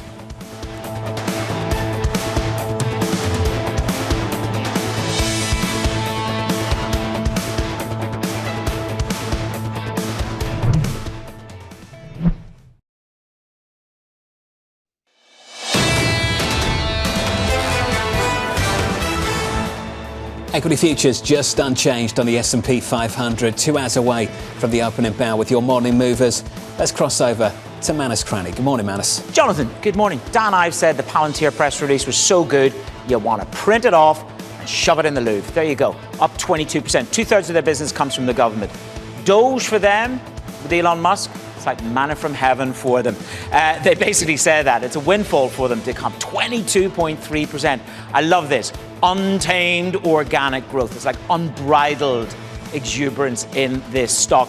Commercial sales in the US for this year are going to be up 54%. at over $1 billion. They're in a new phase. That's the CEO's line. Bank of America has a price target on this of $125, 43% as of the close last night. So we've done 20% of that, or 50% of the move so far. Spotify. This time last year, the headlines were Joe Rogan re-signs for $250 million. They spent $1 billion on podcasts last year, and that's what irked the market last year. We're up 10% this morning. Premium subscribers, they are rolling in quite nicely. In that back quarter of last year, they added 35 million users. That's the best fourth quarter for them ever. And they turned a profit, 367 million. So this is about raising your subscription prices. Are you still on the free version, Jonathan, or have you paid up and looked large? Close it off with Estee Lauder. This is about the reality of change costs. Costs $1 billion, costs nearly 7,000 jobs, and your net sales for this quarter are going to be down by about 10%. Why? Because the travel in Asia is lower. The duty-free sales are under pressure. Consumer sentiment in China and Korea under pressure, and a double-digit drop in those global travel duty-free. For paraphrase, duty-free is where the real pressure is on this. Change costs money. Are you on the free Spotify? I'm paid up, Manus Cranny. You know that I hate commercials. You don't want to listen to music and get it interrupted by a commercial, do you, Bremo? I've done that. Really? Yeah, I have. I have to be honest. Yeah, exactly. You've not paid up? No. Okay, you're in the gym. Okay. Okay, last set, big push, last 5 minutes of the workout, and then a commercial kicks in. I know, that's why I listen to podcasts. It's true, and it's to get around that rather than just pay it, which is just the obvious logical thing. I don't want to be having this conversation on TV. I don't know why I'm being so honest. Yeah, all right. Okay. I'm going to pay it for you, all right? I'll pay it. I'll pay it tonight. Under surveillance this morning. China retaliating against President Donald Trump's 10% tariffs with levies of its own. Beijing slapping a 15% tariff on just under $5 billion of US energy imports and a 10% fee on oil and agricultural equipment. China also adding at least 2 US firms to a blacklist. This is the pushback, if we can call it that, from the Chinese side. This is the smallest amount to save face while not actually inflicting any damage. Oh, and guess what? This goes into effect on February 10th. They're supposed to talk today, so maybe it could be rolled back. There's a larger question of what this trade skirmish looks like. It won't look like Mexico and Canada. This isn't going to be something that you can very easily placate with a couple of measures and orders that already were going into effect. That's what I think people are looking at. So China's playing the long game. I think the United States is as well. I don't think we should confuse short-term goals with long-term objectives. The US administration under Donald Trump has already got some concessions from certain countries. That's good. Step one. The long-term objective, though, is still the same. This president wants that manufacturing production to come back to the United States of America. Now, we can have some debate about the best way of doing that, or whether it can even be done, but that's the goal. That's the objective. BMW's factory in South Carolina in Spartanburg, they want thousands of them. They want more of that. And they think the best way to do that is to put the walls up and tell people you can't export into us anymore. What you need to do is invest and build a plant here, and then I'll drop corporate taxes for you. I'll make the economy a fantastic place to invest, not export to. They're two very different things. China also has a very different type of parameter than, say, Mexico or China or even Europe.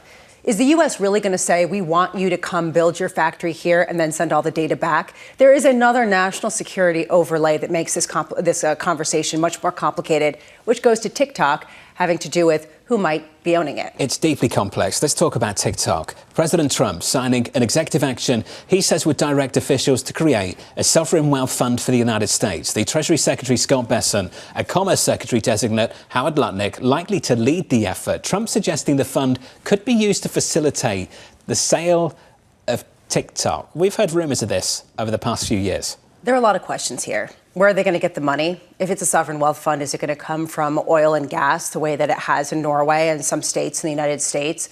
Then what are the parameters around what they can invest in? Is this a matter of just investing in, say, pharmaceutical companies that you're buying syringes and vaccines from? Or is this some kind of strategic fund that can be allocating in a very specific way to try to gain money?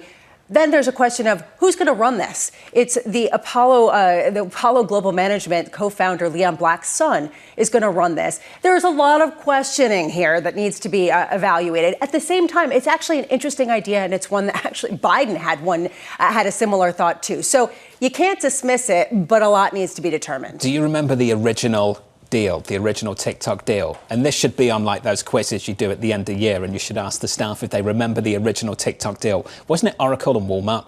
I think it was the two of those companies. And I think at the time the president made the point that he should get a cut. The Treasury should get a cut for brokering that deal. Is that where this is going? Does that even work? That they're going to get a cut from it? No, it doesn't work. And where are they going to get the money? Are they going to borrow it at 4.5% and then invest it? Is it going to be a hedge fund? Is it going to be something that's going to be raised from certain levies? Is this going to be where all the tariff money is going to go and then get invested in TikTok's potential acquisition by somebody else? That could work.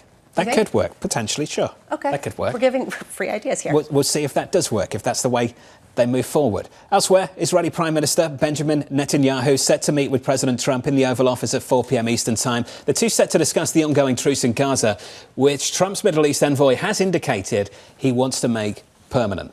There have been a lot of changes going on with Israel, given the fact that the hostages have come back.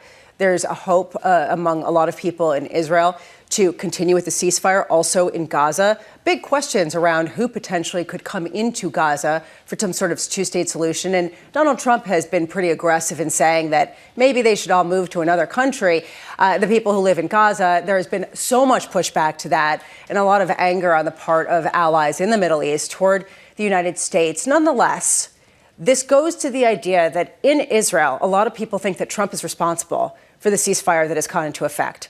How can he push that forward at a time where there still is a lot of complicated negotiating that has to happen? It's week 3. I think it's important to keep counting. Only week 3. It's kind of amazing, isn't it? The third week of the US administration. Another year? The to-do list is very long. A lot of people think that the previous administration did not get enough done, particularly in this region.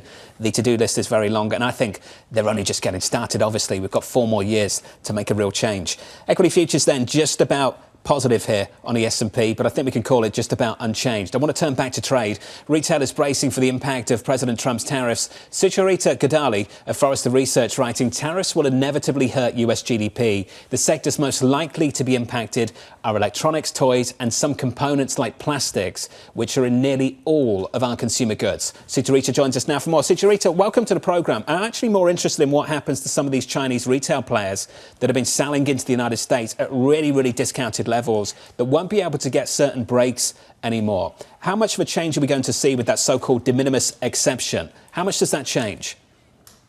Well, there is the executive order called for the tariffs on all goods. So that assumes that the de minimis exception is going to be eliminated. And also you combine that with the Congressional Budget Office's call for getting rid of those exceptions, too. There's no question that that is not a good thing for players like Temu, Shein, even TikTok Shop, particularly if they are selling from the Chinese sellers in overseas. This is not a surprise, to be honest. We have been talking about eliminating the de minimis exception for a long time. So this should not be a shock to sellers. This should not be a shock to consumers. But yet everyone is acting as if this is some new thing. My hunch is that some of those sellers may have already started to divert some of their goods to other regions so that the shipments aren't labeled as coming from China. So that's a way to circumvent it. Not something that I would advise, but likely happening. And otherwise, there will likely also just be some demand decreases or just some compression in any profitability, because some of these companies are absolutely going to have to absorb those differences in prices. It's something that Gita Gopinath has talked a lot about at the IMF, the idea that when you put tariffs on, you put obstacles, just more gets funneled through Thailand, through Vietnam, through Malaysia, through the Philippines. And we've seen that with increasing volumes of imports from the United States, from those regions into the United States. How much do you expect that to accelerate the more that tariff talk continues? In the short term, it will likely accelerate a lot. But in the long term, the United States is going to have to figure out how to reduce some of that diversion. And that can be through imposing tariffs on some of those regions of the world as well, or doing a better job just monitoring what is coming in. In this age of AI and camera vision and being able to automate more things. There's really no excuse for not being able to better track what comes into the United States through the ports. But yet there still seem to be claims that it is incredibly onerous and difficult to do. So I would probably allocate more funds to trying to figure out how to better monitor what is coming in versus some of the expenses that we're already doing that are not necessarily the most effective use of some of our artificial intelligence solutions that are out there.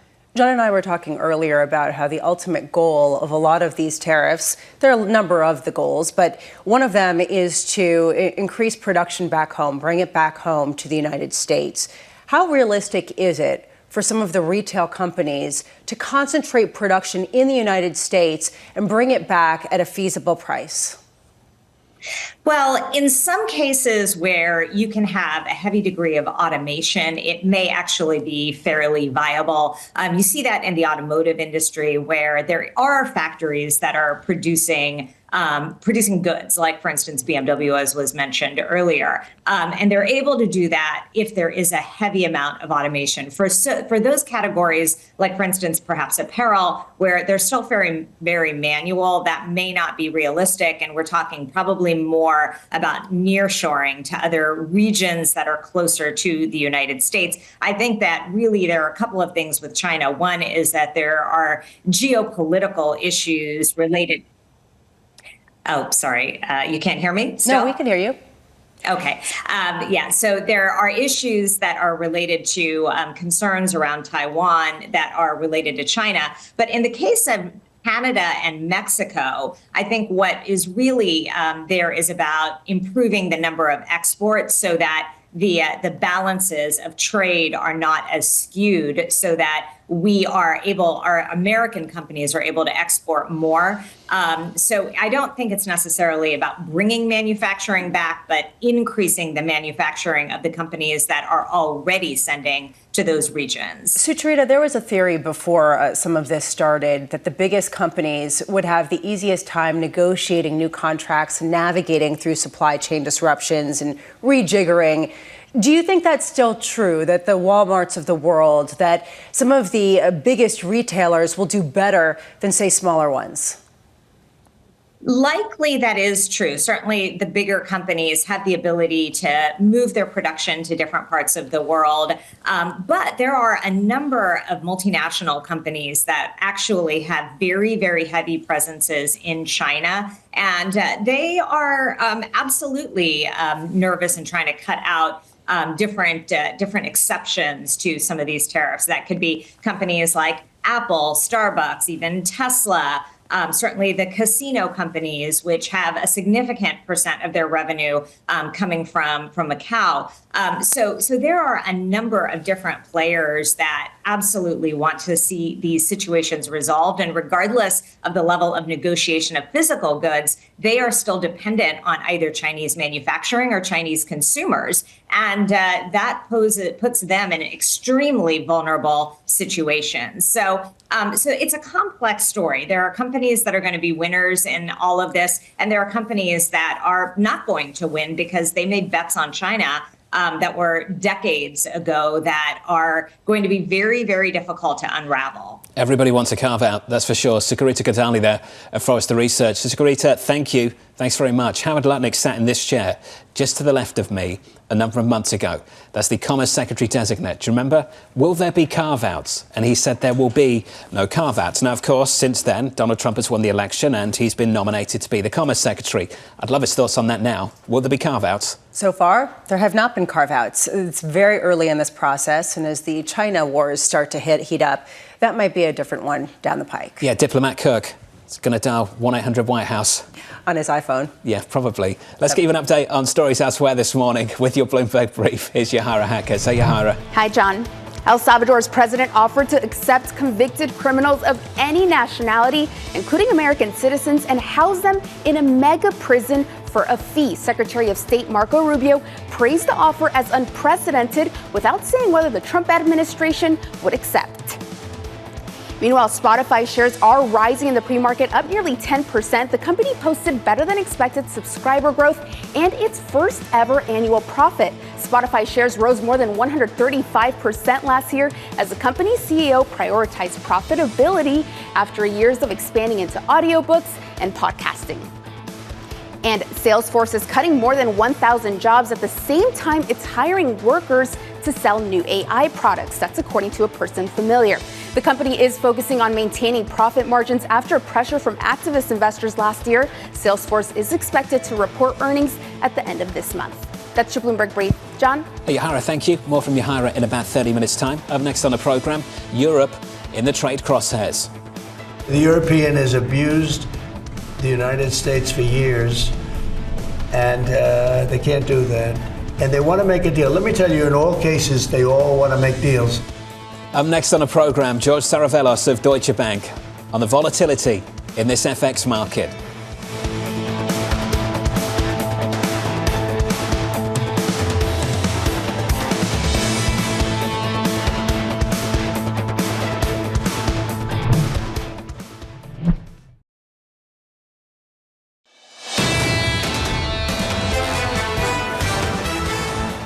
Stocks and bonds just about unchanged. We're going nowhere on the equity benchmark on the S&P 500. Going somewhere in the bond market, kinda. Up 2 basis points on 10s to 457. In foreign exchange, the euro negative again, down 0.1%, 103.26. Under surveillance this morning, Europe in the trade crosshairs.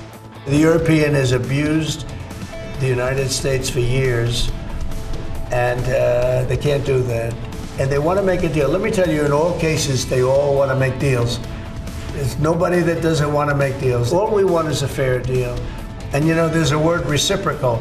I'd go right now, reciprocal tariffs on everybody. Well, they charge us tariffs. The European Union has a VAT tax, which is through the roof. So here's the latest this morning. EU leaders scrambling to avoid their own tariff war with the US as President Donald Trump threatens to slap levies on the bloc. George Saravelos of Deutsche Bank saying euro-dollar is at risk of parity, writing the drivers of euro-dollar can be broken down into 2 parts: relative monetary policy and a tariff risk premium. George joins us now for more. George, welcome to the programme. Let's talk about the second part, that tariff risk premium. How big is that? So, John, I think it's the key question for the next few months. And on our end, we're not spending much time trying to predict what President Trump will do. I think the experience of the last few days has shown it's not a very fruitful exercise. It's all about trying to figure out what the market's pricing and therefore the risk distribution around events.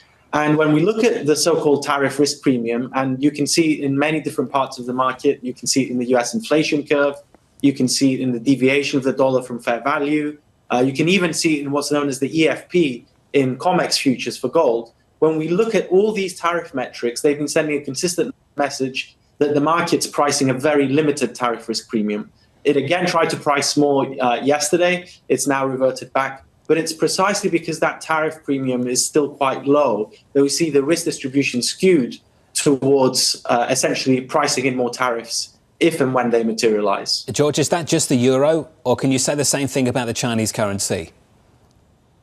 I would say it's across the board. If you're looking at all global markets, whether you're looking at fixed income and the so-called inflation hump that's priced into break-evens, it is still, that inflation hump is still very low. It is definitely valid for the dollar. When you're looking at the euro, for example, when we mention parity, that is not a forecast, so to speak, that's set in stone. It's just that if you get a reasonable outcome in terms of tariffs around the midpoint of the range that's been discussed, that's where we'd get to. Of course, if you get even worse outcomes, it could be bigger. China is more difficult because this is a policy-determined currency. The market is not free-floating. And I think this one is where the specific policy choices by the authorities will play a much bigger role.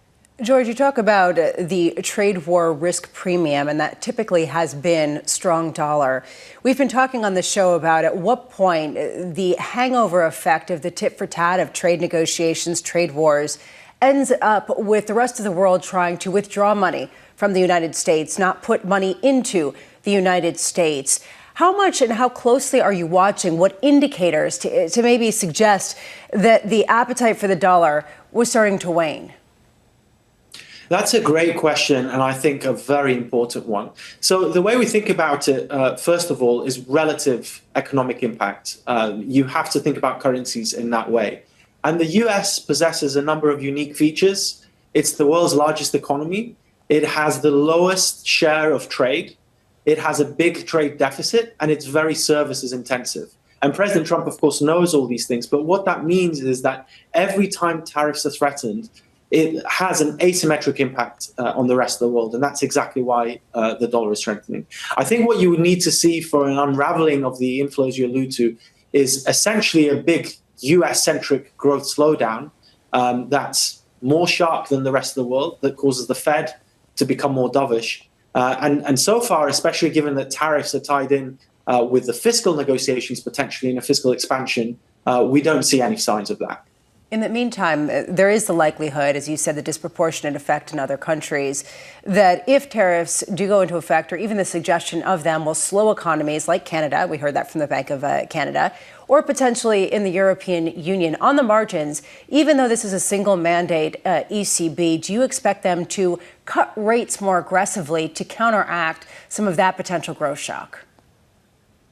Well, again, the ECB is a huge focus. And to go back to the point around the tariff risk premium that was priced in, up until last week, the market was pricing the ECB to stop above 2, around 2.1, 2.2. Now, if you think about that, that was at the upper end of the neutral range, which Lagarde alluded to, 225 to 175. So our view on the ECB has definitely been more dovish than market pricing. If you take a step back, European growth is below trend. Forward-looking numbers of inflation are pointing at or below trend. You've got a net fiscal stance that's tightening and tariff risks. So we see the ECB potentially cutting down to 150.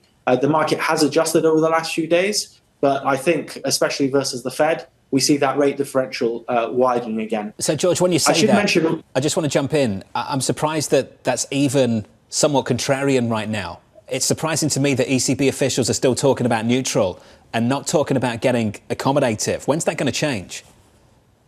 So it's a very interesting point you raised, John, because the narrative in the market is that the ECB should be cutting more. But I always like distinguishing between the narrative and what ultimately matters, which is pricing. And if you look at market pricing for the ECB, it has been fairly hawkish. It's been above 2. Why has that been the case? You have had some rise in energy prices, and the ECB is sensitive to that. But I think crucially is ECB communication, especially from those hawkish members, for example, Governing Council member Schnabel. And I think what is required to change is for these members to gradually accept that the ECB is going to need more, to do more, and I think we will get that over the next few months. Hey, George, clinic from you as always, sir, on foreign exchange. Appreciate your time. George Saravelos there of Deutsche Bank on the risk of a return to parity on euro-dollar. Parity, of course, just around the corner. Two-part story for them, relative monetary policy and a tariff risk premium. And the latter surely informs the former. At a time when you have, in particular, German members looking to maybe keep rates a little higher. Up next on the programme, we'll catch up with Kevin Gordon of Charles Schwab, Angelo Zino of CFRA, Greg Daco of EY, Tony Rodriguez of Nuveen. The third hour of Bloomberg Surveillance, up next.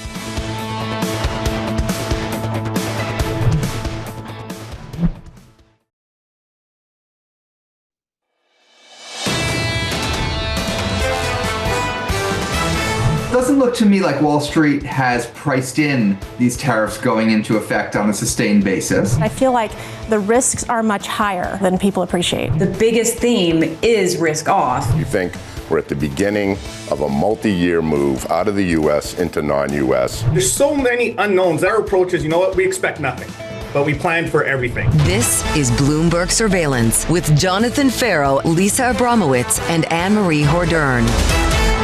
Today is just a fantastic example of beating expectations and a very low bar. The headline should be a 10% tariff on China goes into effect.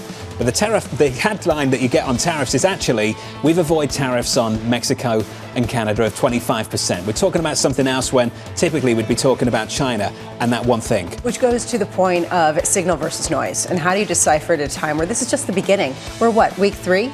Week 3. I mean, to me, just to try to wrap your head around that, to understand what the destination is at a time where you're going to hear a lot of potential threats, a lot of potential tariffs and announcements, et cetera, and they could get walked back the next day. Or in the case of China, They could not. They stick. Equity futures right now just about positive on the S&P 500. On the Nasdaq 100, up by 0.2%. Big event for the Nasdaq comes after the closing bell. You'll get earnings from Alphabet. Before all that, you'll get some important economic data. Job openings coming at 10 a.m. Eastern Time, and a sprinkle of Fed speak through the session. Fed speak is going to be what you expect. We don't know. We're going to have to watch the data. We can afford to be on hold. Okay, park that. JOLTS will be interesting because you get a sense of the actual real economy and just how tight the labor market actually is. But more importantly, this week, you get almost a quarter of the S&P 500's market cap reporting. Alphabet is one of them. Amazon comes later in the week. The earnings calls, how forward guidance can really be delivered at a time where there is that much uncertainty, that I think is potentially going to be the big event of the week. Very dependent on what industry you're in, but We've seen a few interesting examples over the past week or so. You mentioned GM last week, came out with guidance, people didn't believe it. Diageo over in the UK didn't bother coming out with guidance. In fact, actually had to suspend its sales target. Why? Because of tariffs, couldn't offer any. This applies to central banks too. You mentioned the Fed speak. They can't offer any clarity, if they ever could, about the future. They can't give you visibility. The Bank of Canada in the past week, you were talking about that too. They cut interest rates and basically said there's no point providing guidance. We don't know what's going to happen here. The only thing we can do is provide you some comfort that we're doing what we can just in case it does happen. And you made the really important point earlier. All of this has a drag on some level if it continues for a longer period of time. There is a feeling that it is a pro-growth type of moment. And yet, if you have companies that are unable to make certain types of investments that could potentially get caught up in the crosshairs but don't, does that start to drag on sentiment? And do you start to feel that? We're not there yet, but we did see the S&P 500 not recover yesterday the same way that some of the other currency pairs did, and that is somewhat telling. The overall policy platform is still pro-growth. The overall platform is still pro-growth. We've talked about this repeatedly through this morning. You want to see that confidence translate into investment decisions. You want to see that confidence translate into hiring decisions. In a few months from now, I want to see job openings up, not down. I want to see decent payrolls growth. I want to see people be confident that unemployment's not moving in the wrong direction. You need to keep that confidence. Don't take it for granted. I think you should run. That sounded like a really good speech. I want people to look out over their horizons and feel like they have opportunities. I want companies to feel the confidence to go out there and invest. It was good. I think Kevin Hassett's job safe at the NEC. Thank you. Coming up this hour, Kevin Gordon at Charles Schwab as markets grapple with trade whiplash. Angelo Zino of CFRA previewing the latest earnings from Alphabet, and Greg Daco of EY on the economic impact of trade uncertainty. We begin this hour with stocks lower. The eyes of the world on Donald Trump's next move. Joining us now from Washington, Bloomberg's Annmarie. Morning, Annmarie. Good morning, John. When it comes to the next move, I think you have to just look directly to the European Union. He already dealt with Canada and Mexico. Those tariffs were walked back, 30-day pause. We do see both those countries adding more to a robust border security, and also Canada saying they're going to have a fentanyl czar. And the Trump administration is really going out and branding that this was for the American people, and really him owning up to what he promised on the campaign trail and doing more when it comes to immigration. The Wall Street Journal says that Trump never admits a mistake, but he often changes his mind. And they say that's what he did yesterday. When it comes to China, though, potentially this is an opening salvo. Those tariffs went into place and we saw rebuttal from China. Now, they weren't massive, but they were calibrated. Xi Jinping clearly wants to make sure that he's not going to backfire on his own economy. And even when it comes to China, there's this potential for some deal to happen. Maybe it'll take longer, but potentially we could see a phone call as well between Xi Jinping and Trump. And then finally, Europe. We don't know what he's going to do. We don't know when he's going to do it. But this is what we do know. In the past, he's taken aim at Europe. And yesterday, he listed again a number of grievances he has with the European Union when it includes things like cars and farm products. Because when it comes to those tariffs, the gap is much wider than it comes to most normal everyday goods. So Europe is going to be next. That's what he said. We're just waiting on timing and the scope. We're living in an area of uncertainty right now, but we do know that Trump likes to use tariffs, and he's delivering on that promise. Annmarie, we've been discussing whether he's trying to get out of the way some of the less growth-forward types of policies before going into some of the tax cuts and the other deregulations. Do you have any sense of your conversations down in Washington, D.C., that is the case and the goal of doing all of this up front? As one person put it to me, Donald Trump is doing everything, everywhere, all at once. So while he wants to recalibrate trade and he wants to make sure he's focusing on the southern border and on fentanyl, and he's using tariffs basically as that negotiating tool, at the same time, of course, there are people in his administration that are looking to Congress and to trying to make sure they can get this tax bill done. But tariffs can happen immediately. We've seen that overnight when it comes to China. It's going to take a lot more work for this administration to work with Republicans on the Hill to get through their reconciliation package. I mean, some members of the Hill are still debating whether or not it should be one or two bills. They also need to make sure that they extend government spending, and potentially in March, the government could run out of money and we could see a government shutdown. And of course, they have to deal with the debt ceiling. All of that before they get to tax cuts. Annmarie, on the latest in the nation's capital, a steep hill to climb to get all of that done. Kevin Hordern of Charles Schwab with this to say, if we are to learn anything from the 1819 trade war, it's that markets do not price everything all at once. We have no clarity in our crystal ball on how this will all play out. Kevin joins us now for more. Kevin, welcome to the golden age of volatility. Thank you. Nice to see you. Quite something, isn't it, over the past few weeks? It's only week 3. Do you just stomach the volatility and just accept, believe in the pro-growth platform of this administration and stay long?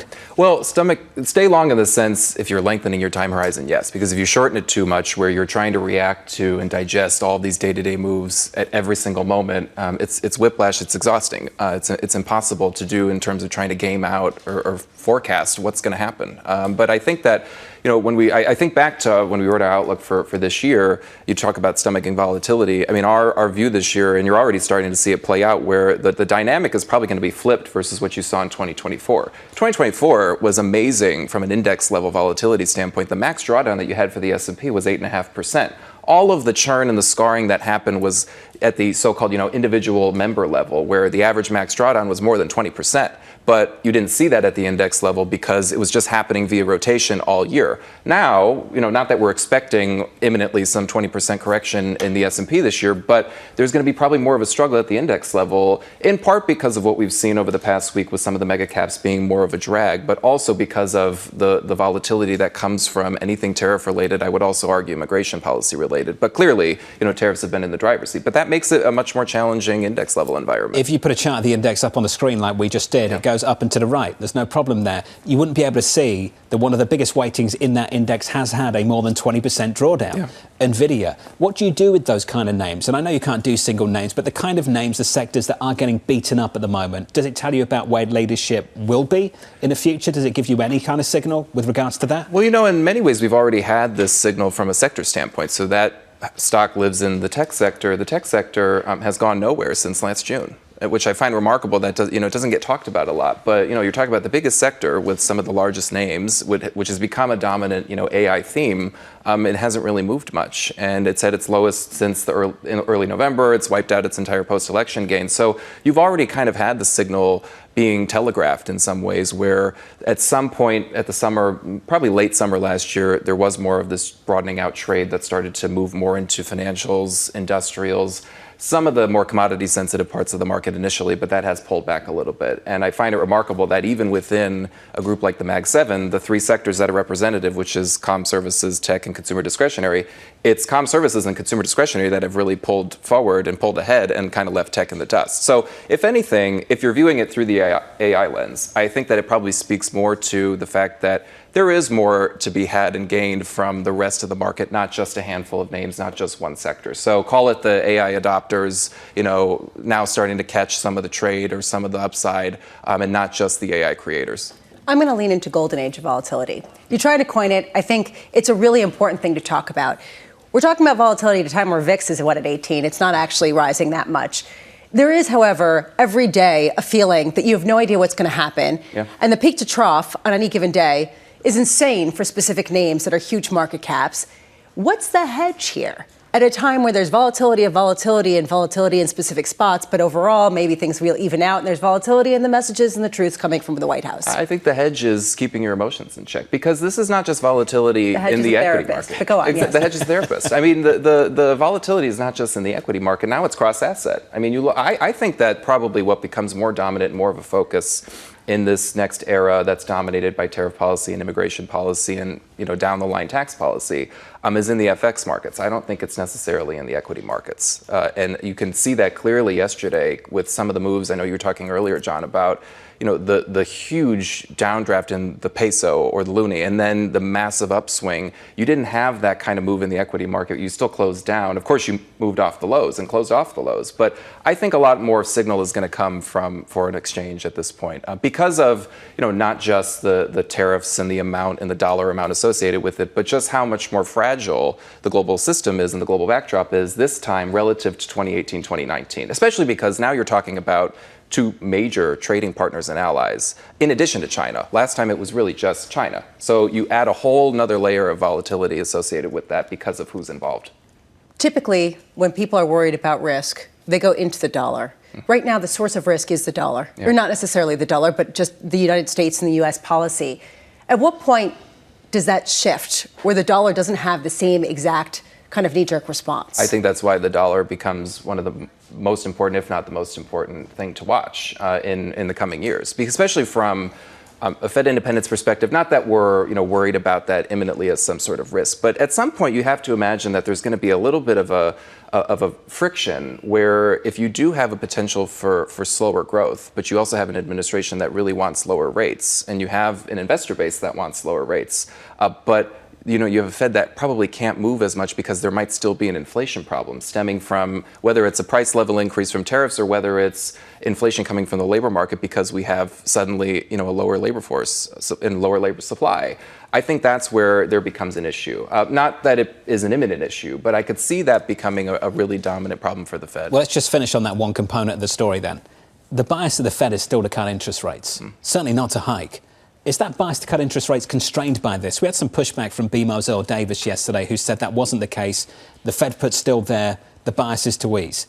Do you sense that maybe that bias is constrained somewhat by the headlines we've had over the past week? Well, I would probably just use Chair Powell's words. I think the three most important words from last week: we don't know. Nobody knows. And that's the tough thing about days like yesterday and now this new era that we're in from a trade policy, trade war, trade dispute perspective, whatever you want to use to label it, is that the fog now is so dense in terms of what this is going to mean for business capex, what this is going to mean for inflation. Because you think about the outcome of this, where you do have potentially aggressive tariffs going in place. Yes, at the outset, that's probably inflationary to some extent, especially if you have retaliation. But again, if we are to learn anything from 2018 to 2019, because that's really the only modern period we have for a trade dispute, it's that there was a meaningful slowing in business capex. I don't know if the fourth quarter, because we did have a slowdown and it went negative in the fourth quarter, as we learned from GDP. I'm not sure if that's a trend that continues, but if you see maybe a stabilization around that zero line for business capex, in addition to sentiment surveys that then start to roll over, that could be a problem for corporate America. It could be a problem for earnings. It's not our call, right away, but I think that's something that needs to be considered more. When we have these debates, I think we've got to talk about what timeline we're on. If you want to stimulate a domestic supply side response, it's going to take a long, long time. In the short term, people just won't make those decisions. They won't make those decisions until they've got long-term clarity on what's going to happen with policy. How can you have long-term clarity at a time where we don't have clarity on, 30 literally. minutes from now? What's going to happen next week? Exactly. So there is this sense of paralysis, but longer term, it might become easier if there are some longer term Congress-led types of measures. I always said that strategists should do a course in psychology because half the job is providing therapy to investors just to stay invested. Well, that's what we just heard. Like hand-holding. The hedge is not gold. The hedge is not treasuries. It's sit down. I think Let's talk Kevin's about living that every single day. Kevin Gordon, Charles Schwab. Kevin, it's good to see you. Good to see you. Appreciate it. Thank you. Let's get you an update on stories elsewhere with your Bloomberg Brief. Here's Yahara Hackers. Hey, Yahara. Hi, John. President Donald Trump wants something in return for helping Ukraine defend itself against Russia. He says his administration wants access to Ukraine's critical mineral resources like uranium, lithium, and graphite, which could be worth trillions of dollars. President Zelensky offered Western allies access to these resources as part of his victory plan last year. Meanwhile, Indian Prime Minister Narendra Modi has been invited to the White House. According to an official, Modi will meet with President Donald Trump next week. Modi seems to be on good terms with Trump. His government has made a series of concessions in recent weeks, including an overhaul of its tariff regime to try and avoid any clash over trade.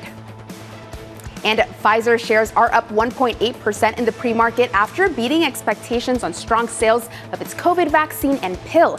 It's a welcome result for the pharmaceutical giant as it seeks to fend off criticism from an activist investor arguing the company squandered its pandemic gains and needs a new path forward.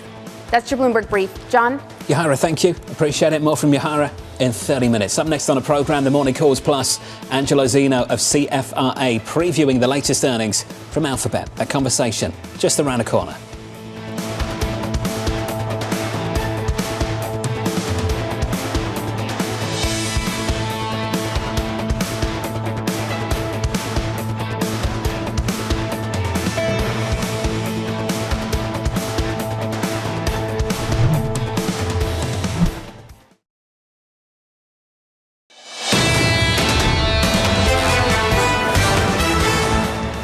The opening bell 1 hour and 11 minutes away. Equity futures on the S&P 500 just about positive by 0.1%. In the bond market, yields higher by a few basis points. We're up to 457.53. Let's get you some morning calls. First up, KeyBank reiterating its overweight on Spotify, highlighting premium subscriber momentum. That stock's flying. It's up by almost 9%, and Bramo promises I will to get a premium subscription. I'm going to. My workout's going to be amazing. Your second call from Evercore.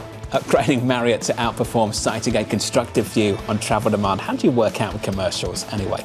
That stock's higher by more than 1%. And finally, Morgan Stanley upgrading Palantir to equal weight, noting a lack of downside catalyst, that's for sure.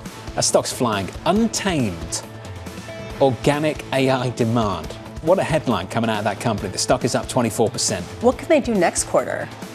Unruly, demand. I mean, how do you sort of make this even better? But they are the big beneficiary. And to me, your question to Dan Ives, how much of a shift are you seeing? The real winners become a very different cohort of stocks. There's a new AI darling right now, and it's not Nvidia, it's that one. And that stock performed, that's for sure, in 24, up by more than 340%. Let's stick with tech. China launching an antitrust probe into Alphabet, the US tech giant reporting earnings after the closing bout today. Angelo Zino of CFRA has a buy rating on the stock with a 220 price target. He joins us now for more. Angelo, can we just get something out of the way? How pointless is an antitrust investigation into Google in China? It's very pointless. I mean, it was probably the first thing I thought of when I saw the news, right? I mean, I don't think investors are going to really think twice about this. I mean, the stock's not reacting to it at all. I think it was just kind of, China trying to add something else to kind of some of the tariff news that they threw out there, to be honest with you, kind of something on the headline side of things. And, something that you can say, hey, listen, we're attacking one of your kind of mega cap type names. But really, it's irrelevant, to be honest with you, for investors. So let's focus on the relevant news, the news we get later, the earnings. What can we take from what we saw from Meta, from Microsoft, to gauge how we might see Alphabet perform a little bit later? Yeah, so as far as Alphabet is concerned, I guess, you take away a little bit of from Microsoft and a little bit from Meta in some respect. On the Meta side of things, obviously, it's all about kind of the digital ad side of things, and that looks pretty healthy as far as, what you can extract for Alphabet. Clearly Alphabet is driven by search, whereas Meta is more on the social media side of things. But our view is, expect better than expected results as far as search is concerned, at least low double-digit growth. So for all intents and purposes, the run rate, it looks pretty healthy as far as search is concerned, not to mention the presidential election out there. It definitely helped Meta's numbers and should also help Alphabet's numbers. And as far as the cloud business is concerned, that's probably the most important thing we think from Alphabet here over the last couple of quarters. Is what's really allowed Alphabet, we think, to have some relative outperformance here over the last couple of months. I think there's definitely some fear out there, kind of the long-term trajectory of maybe Alphabet's core business. But as far as cloud is concerned, we've seen growth accelerate in each of the last 4 quarters. Last quarter, we saw a growth rate of about 35%. More importantly, the operating margins within cloud look extremely favorable. We're now looking at a run rate close to 17%, where a year ago it was closer to 3%. So they're executing kind of on all cylinders as far as cloud is concerned. Growth rates will probably decelerate this quarter. But, based on what we've seen, from Microsoft and what have you, cloud growth looks pretty good still. Just to follow on with that, Microsoft did say that they didn't have enough capacity to meet demand. And that was one of the reasons why people were a little tepid with their results. Do you expect a similar message out of Google? Yeah, I mean, listen, as far as Alphabet is concerned here, I mean, on the cloud side of things, they're by far kind of the smaller of kind of the three big plays out there, right? I mean, Amazon and Microsoft continue to have the lion's share of things right now. So Alphabet essentially can take as much business as they can kind of essentially expand in terms of their capacity is concerned. So growth is not necessarily going to be an issue for them. It's going to continue to be, expanding that capacity and doing it in an efficient manner out there, which I think, the street is definitely keeping a close eye at. But when you kind of look at the last couple of quarters for Alphabet and you look at the CapEx levels, they've been able to kind of increase that capacity and look at growth rates at a much more kind of attractive pace relative to some of those other big mega cap type names. We'll see kind of what type of CapEx numbers they throw out there, but just given what we've seen here the last couple of quarters, expect them to kind of be fairly efficient in nature. Angelo, I do wonder what we're going to see in terms of efficiencies built in from the AI that's being deployed currently. We've seen a number of companies, tech companies in particular, lay off a number of their staff. Google or Alphabet might be a prime component of that, given that some of the machine learning programs could do some of the work that previous programmers and others could do. How much are you looking at efficiencies in some of these earnings reports? I think efficiency is extremely important here. I mean, you kind of look, the last 2 years, we didn't necessarily see the efficiencies on kind of some of the AI adoption side of things. I think as you kind of go into 2025, into 2026, you're going to see a lot more efficiencies. Alphabet just kind of launched Gemini 2.0 back in December. That's going to, we think, lead to a lot more kind of, significant improvements in terms of reasoning capabilities. And what you can kind of deploy in terms of AI agents out there. We just kind of heard Meta last week kind of talking about an AI engineer that essentially you can kind of deploy a mid-level engineer out there at some point later this year. So you're going to see a lot more of that stuff, I think, as you progress through 2025 and into 2026. And I think that's why what we've told investors is to shift more onto the software side of things, because you are going to start seeing that AI monetization and those use cases really start to pick up as we go through 2025 and into 2026. I think Salesforce is another great example of that as well. Angelo, in 10 seconds, what's their Waymo stake worth now? Oh, that's a great question. I mean, I think the valuation of it right now is way less than what's being priced out there for Tesla. I don't want to necessarily throw a valuation out there, but they are accelerating the investments on that side of things. So we do think that there's a lot of upside potential on the Waymo side of things. Think of all these powerful stories you're told about Tesla and full self-driving, and you've got Waymo over there getting it done, and Alphabet earns a big stake of that, Bramo. Yeah, although hard to know how they're going to value that.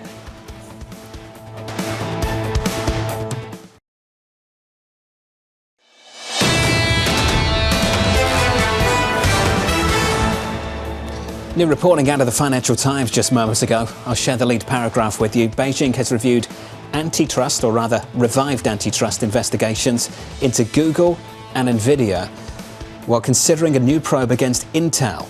They go on to say as China looks for new leverage against US President Donald Trump. So reviving antitrust investigations into Google and Nvidia while considering a new probe against Intel.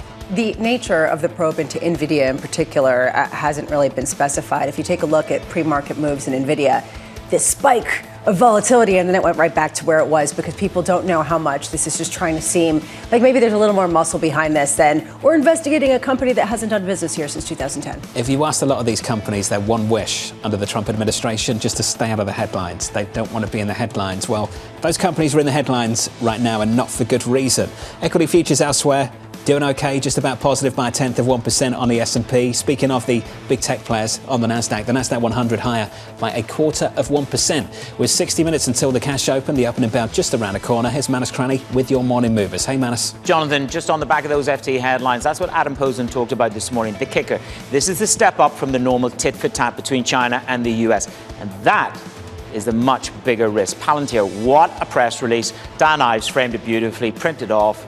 stick it up in the Louvre. That's how good it was. This company is promising untamed organic growth demand in AI software. This is where the rubber meets the road in terms of efficiency. And as for Doge, it's going to be like manna from heaven for this company. Their guidance, 2/3 of their revenue comes from the US government. US commercial sales this year will rise by 54% to just over $1 billion. We're in a new phase, says the CEO, Alex Karp, and warned against technical complacency. So much so that Bank of America have upped their price target on this to $125. I mean, we've already managed to do 50% of the uplift in price. Roll it forward and have a look at Spotify. Again, it's about whether you sign up for the premium product, and 265 million people have, and that's way ahead of the estimates. It's the first ever full year of profitability, and this company was lambasted really for spending. This time last year, they re-signed Joe Rogan, remember that, $250 million, and the hubris was, you're spending $1 billion on podcasts? Now it's about the monetization of those. They've raised the subscription prices as well. I'm still on the free one. I've got plenty of other subscriptions.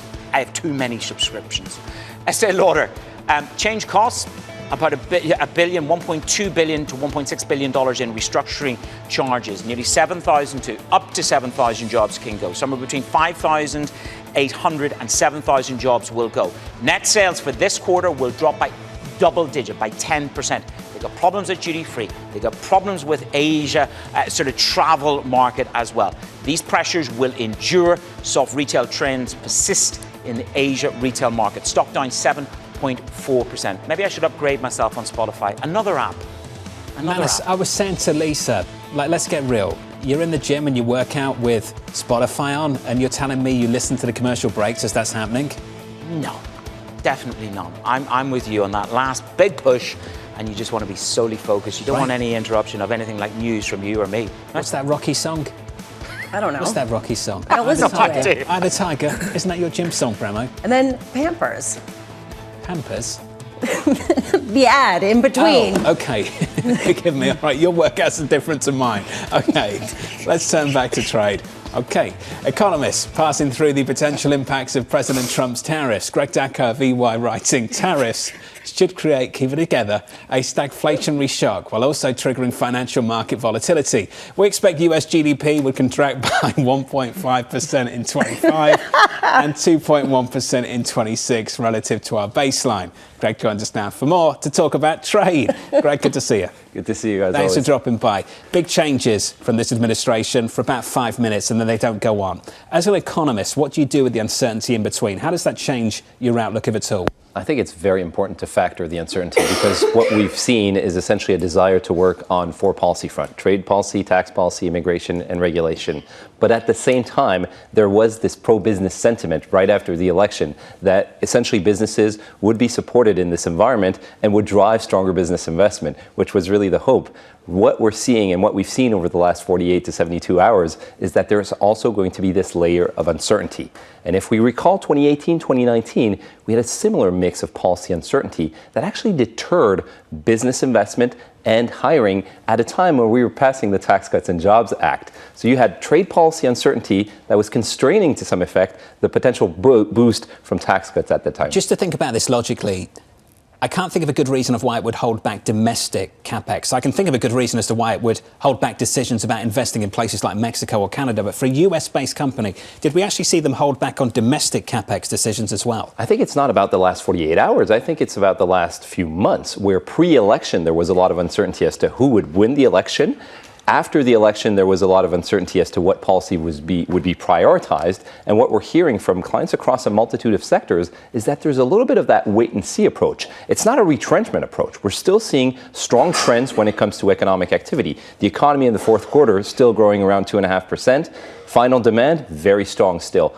But we are seeing CapEx be a little hesitant. And my fear is that we start to see that replicate itself into the labor market. We have a robust labor market. That's a key fundamental pillar to the U.S. strength and the U.S. outperformance. If that starts to become weaker, that could be a catalyst for weaker income growth and more caution on the consumer end. We do have some tariffs to talk about. We do. So not all of them were avoided. We've got 10% on China. Let's lean on the experience of 18, 19, and we can discuss the differences as well because there are many. I want to understand from your perspective on how you think these tariffs and the costs will be distributed. So I keep saying this up front just so we don't have to even deal with the debate. The tariff is, of course, paid by the importer. How the cost is distributed, though, is unclear. You can have the exporter drop prices. You could have the companies absorb it at the margin. Or, of course, this can get passed on to the end consumer. Given where we are in the economy at the moment, how do you think about how the cost gets distributed? There are two factors that I think are really important to consider when it comes to the overall economy. One, we're coming out of an unusually high inflation environment. Over the past 2 years, we've seen inflation come down, but it reached levels that we had not seen in 4 decades. Very different than 2018, when we were coming out of 4 decades of low inflation. Number two, the economy is close to capacity. So that means that any potential supply pressures that comes at this time could be more inflationary than it usually has been. So you combine the fact that we have likely more pricing power or sentiment, a sentiment of stronger pricing power with the fact that the economy is evolving close to potential, and you have more inflationary risks on that front. Both of these, I think, are important to keep in mind when it comes to the overall inflationary dynamics. And I think that's why you're starting to hear a little bit more from the Fed leaning on the more hawkish side, that contrary to 2018, when it may have been optimal to look through these tariffs, there is a risk that inflation may become stickier. Surely you would have to believe, though, that not only corporations will pass it through, that there is some price tolerance for the consumer at the other end, that they'll keep buying, that we won't just see demand fall off. Are we knocking on the door of the limits of consumer price tolerance in this economy? I think we are. We're already seeing it in terms of lower to median income families. They're already being much more judicious with their spending outlays. And that's why you're starting to see consumer spending trends soften gradually. No major pullback, but you're starting to see the pace of growth of consumer spending gradually moderate. And that is a key risk. As we should not forget, the U.S. economy is in a sustainable state right now. The outperformer on the global scale, the exceptionalism is still firmly in place. But the fundamentals underpinning this exceptionalism are at risk. The labor market is at risk of a pullback if business sentiment starts to turn. Productivity growth is at risk if companies do not focus on driving stronger supply, but instead focus on managing these policy disruptions. And income trends are still solid, but they're cooling. So final question on the bond market, and I'm not going to ask for a trade on fixed income. Just to look at the signal from yesterday, yields dropped at the long end. There were some people, including BMO's Ian Lingen, that made the case that perhaps investors are starting to focus on the demand consequences, the growth consequences of tariffs, and maybe less so, relatively speaking, on the inflationary consequences. Based on the conversation we've just had, are you doing the same thing? No, I think both elements are still very, very important. They're important because in an environment where you're focused on driving that sustainable growth environment, you have to be conscious that both elements are important. Having an environment where you're driving stronger productivity growth, you're driving stronger labor supply, those are conducive to sustainable growth at a higher level and essentially augment your potential to grow, which reduces inflationary pressures. That's really key. I'm going to be very much focused on the productivity data at the end of this week to see how strong productivity is, because a higher productivity level or higher pace of growth is a luxury that affords you higher inflation, higher wage growth, which feeds into income and allows consumers to spend more freely. Both elements, growth and inflation, are important. They're also very important for the Fed, because let's not forget, the Fed has two mandates, the employment mandate and the inflation mandate. They've put more emphasis recently on policy uncertainty and the risk to the upside for inflation, but they're extremely data dependent. So softness on the labor market front would likely lead them to turn more dovish again. Greg, this was smart. The debate continues. It's good to see you. Thank you, sir. Good to see you, as always. Greg Daco there of EY. For those of you just tuning in, the opening bell about 50 minutes away. Equity futures just about unchanged, slightly positive. Lots of data still to come this week. On Friday, had Greg mention the productivity data he was looking for. Payrolls is just around the corner. That's the big one. And then you've got job openings later on this morning, ahead of lots of Fed speak too. So let's bring in Michael McKee for a little bit more. Mike, what are you going to be focused on later on this morning and through today? Well, we'll be focused on anybody making any kind of news. You know, when you and your lovely bride get invited to a party you don't want to go to and you just go kind of stand in the corner, that's about where the Fed is right now. We're going to hear from a lot of folks, but they're not going to have much to say. Yesterday, we already started off with 3 Fed officials saying we probably need to be on hold because we don't know what's going to happen. Austin Goolsbee, the most important of those, because he had been the guy who was talking about, another 100 basis points of cuts in the coming year. He was ready to cut rates, and now he's on the sidelines because nobody knows what's coming out of the White House. We do have a lot more coming up this week. One of the most interesting ones is going to be Philip Jefferson. He's speaking twice. He's the vice chair, doesn't often speak. One of his speeches is on the economic outlook. So we'll get a sense of where the leadership is with him. And then tomorrow, Tom Barkin stops by to talk with the three of us. We're going to have a nice chat with him about what he sees, what people in his district see, and whether we can take literally the president's views, or whether the Fed does, at least. It's going to be a timely conversation, Mike. Thanks for that. Looking forward to it. Mike will be leading that tomorrow, so look out for that on this programme on Bloomberg Surveillance. Let's turn to fixed income. Tariff uncertainty pushing yields higher at the front end of the curve just yesterday, but a little bit lower at the long end of the curve. Tony Rodriguez of Nuveen writing, we expect tariffs to exert a flattening influence on the curve and to put upward pressure on spreads. Tony joins us now for more. Tony, good morning. Good to see you. Let's separate those stories then. We'll talk about corporate credit in just a moment. I want to focus on the Treasury curve. So yesterday was really interesting. Yields pushed higher at the front end, a Fed component there that which we can discuss. At the longer end, yields dropped on 10s. Can we start with the longer end? What explained that move for you? So from our perspective, I mean, we do think that ultimately the stronger influence from this whole tariff war and tariff situation is the drag on growth. So I think at the long end, you begin to see that put into place. If you think about what happened since, let's say, the fall of last year, almost 100 basis point rise in rates, a lot of that was on the pro-growth, positive growth side of the equation, whether it was deregulation, whether it was tax cuts, whether it was more fiscal. We saw the jump in yields because of the stronger growth picture. And we also saw Fed cuts being priced out. As we sit here today, the kind of drop in yields, I think, now begins to reflect that longer-term negative impact on growth from longer-term sustained tariff policy, not from these, 25, 50% that get reversed quickly, but more the sustained story in tariffs, which is what we're expecting, that we're going to see an increase, not from the levels that you see as kind of the, initial salvos, but there will be a rise that ultimately does drag on growth a bit in the U.S. Is there a takeaway from that action that goes beyond just a couple of minutes or a couple of days? And it's not necessarily where the benchmark yield is, but it's the trend of yield curve flattening after an entire year of yield curve steepening. Can you bet on that flattening to continue? Well, we don't think it'll be a strong influence. We think fair value is kind of around 25 basis points, 2's 10, so it's kind of where it's living. So at the margin, what we're seeing is just that Fed cuts get kind of pushed out when you see these tariff increases get implemented, right? So whether you think the first cut might be in May or June, it might actually get pushed out into 2026 if you see a much higher level of tariffs that are sustained for a longer period of time against more trading partners. So that's, I think, the story around the curve stays higher for longer at the front end. The back end will begin to price in that weaker growth story that comes into play in the medium term from those higher tariff levels. Which goes to your other point about wider spreads. Can you talk us through what the logic is behind that at a time when a lot of people are waiting for those pro-growth policies to also come down the pike?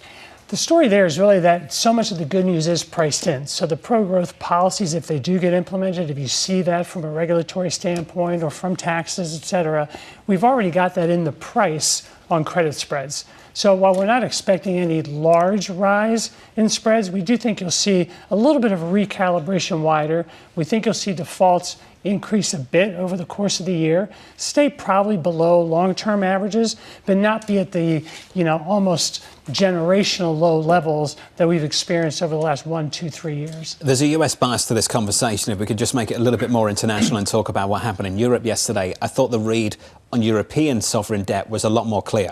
This wasn't about some push and pull between the ECB going one way and growth going another.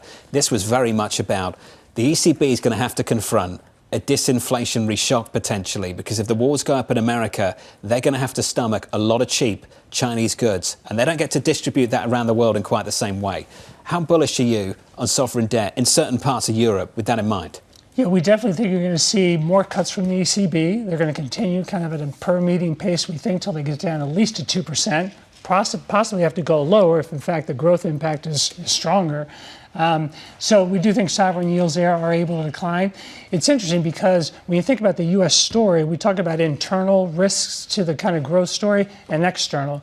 External is really around global growth. And Europe is one of those stories where huge economies suffering some pretty strong headwinds in our mind. You think of China as the second largest economy, not really a growth engine right now. They're trying to implement some policies, but that's really just cutting off the tail risk of a really hard landing in China.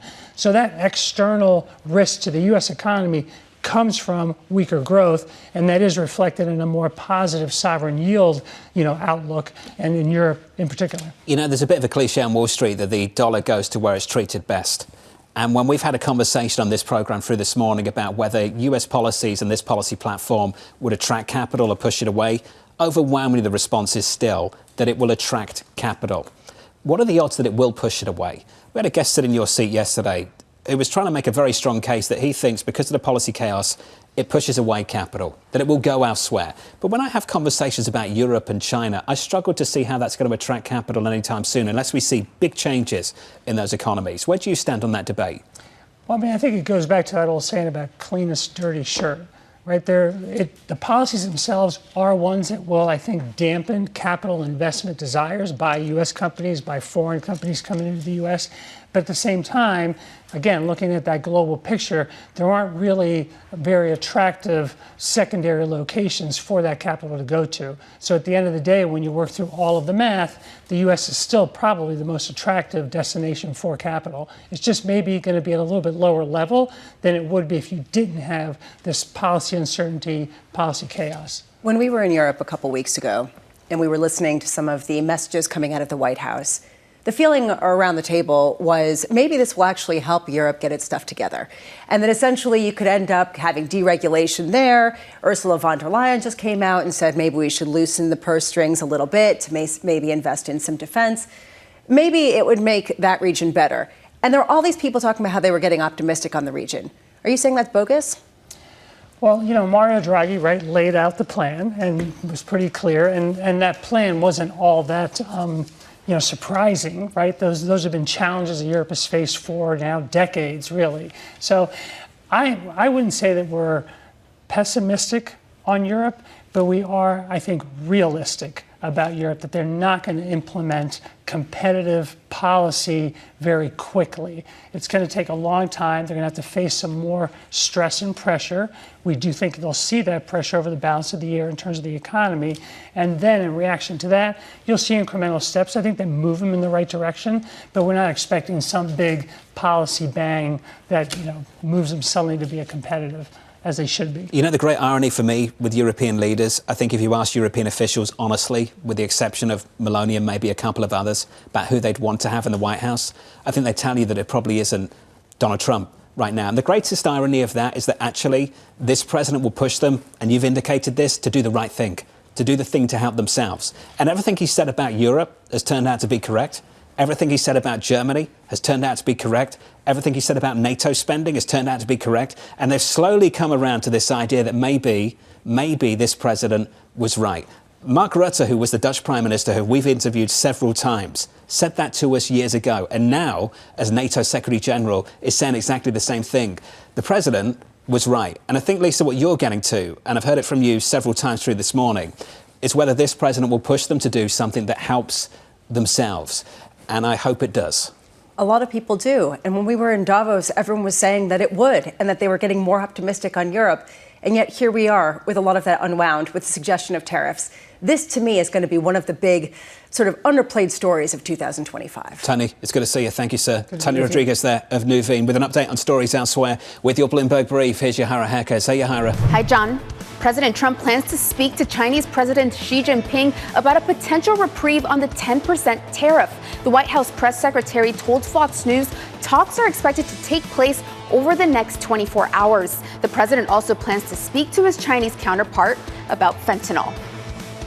The U.S. Secretary of State Marco Rubio told Congress that the U.S. Agency for International Development may be abolished after a review. According to a letter seen by Bloomberg, Rubio wrote that the current foreign aid process does not benefit the American people. He says some U.S. aid operations may be integrated into the State Department, while others would be shut down.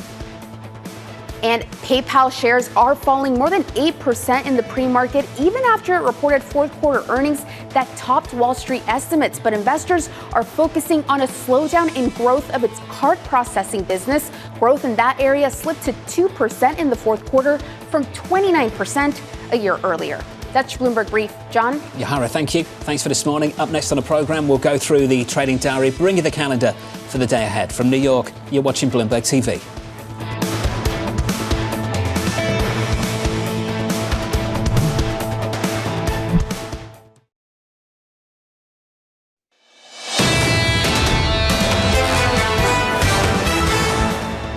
The opening about 36 minutes away. Equities just about unchanged on the S&P 500. Your trading diary, your calendar for the day ahead looks like this at 10 a.m. Eastern Time.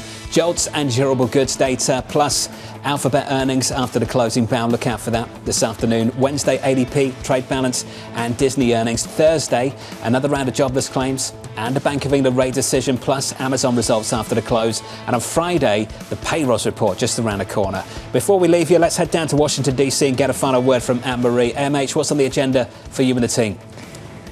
Well, officially on the agenda, President Trump will be sitting down with Prime Minister Benjamin Netanyahu of Israel today. This is the first foreign official to come to the White House to have this meeting. Of course, this happens as the second phase of the Gaza ceasefire. Those talks are beginning to take shape. His Middle East envoy, Steve Witkoff, has really indicated he wants to see that truce because, of course, then that means for President Trump, he can embark on potentially more regional peace deals when it comes to normalization, say, of Saudi Arabia and Israel.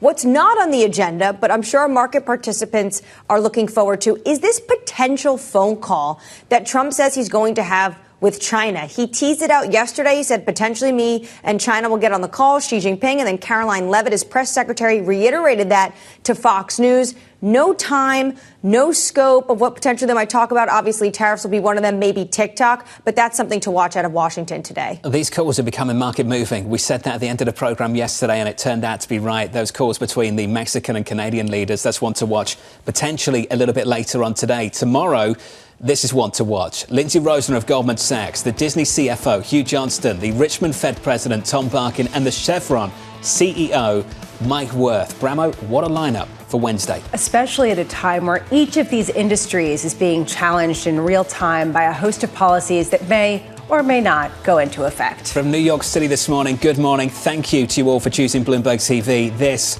was Bloomberg Surveillance.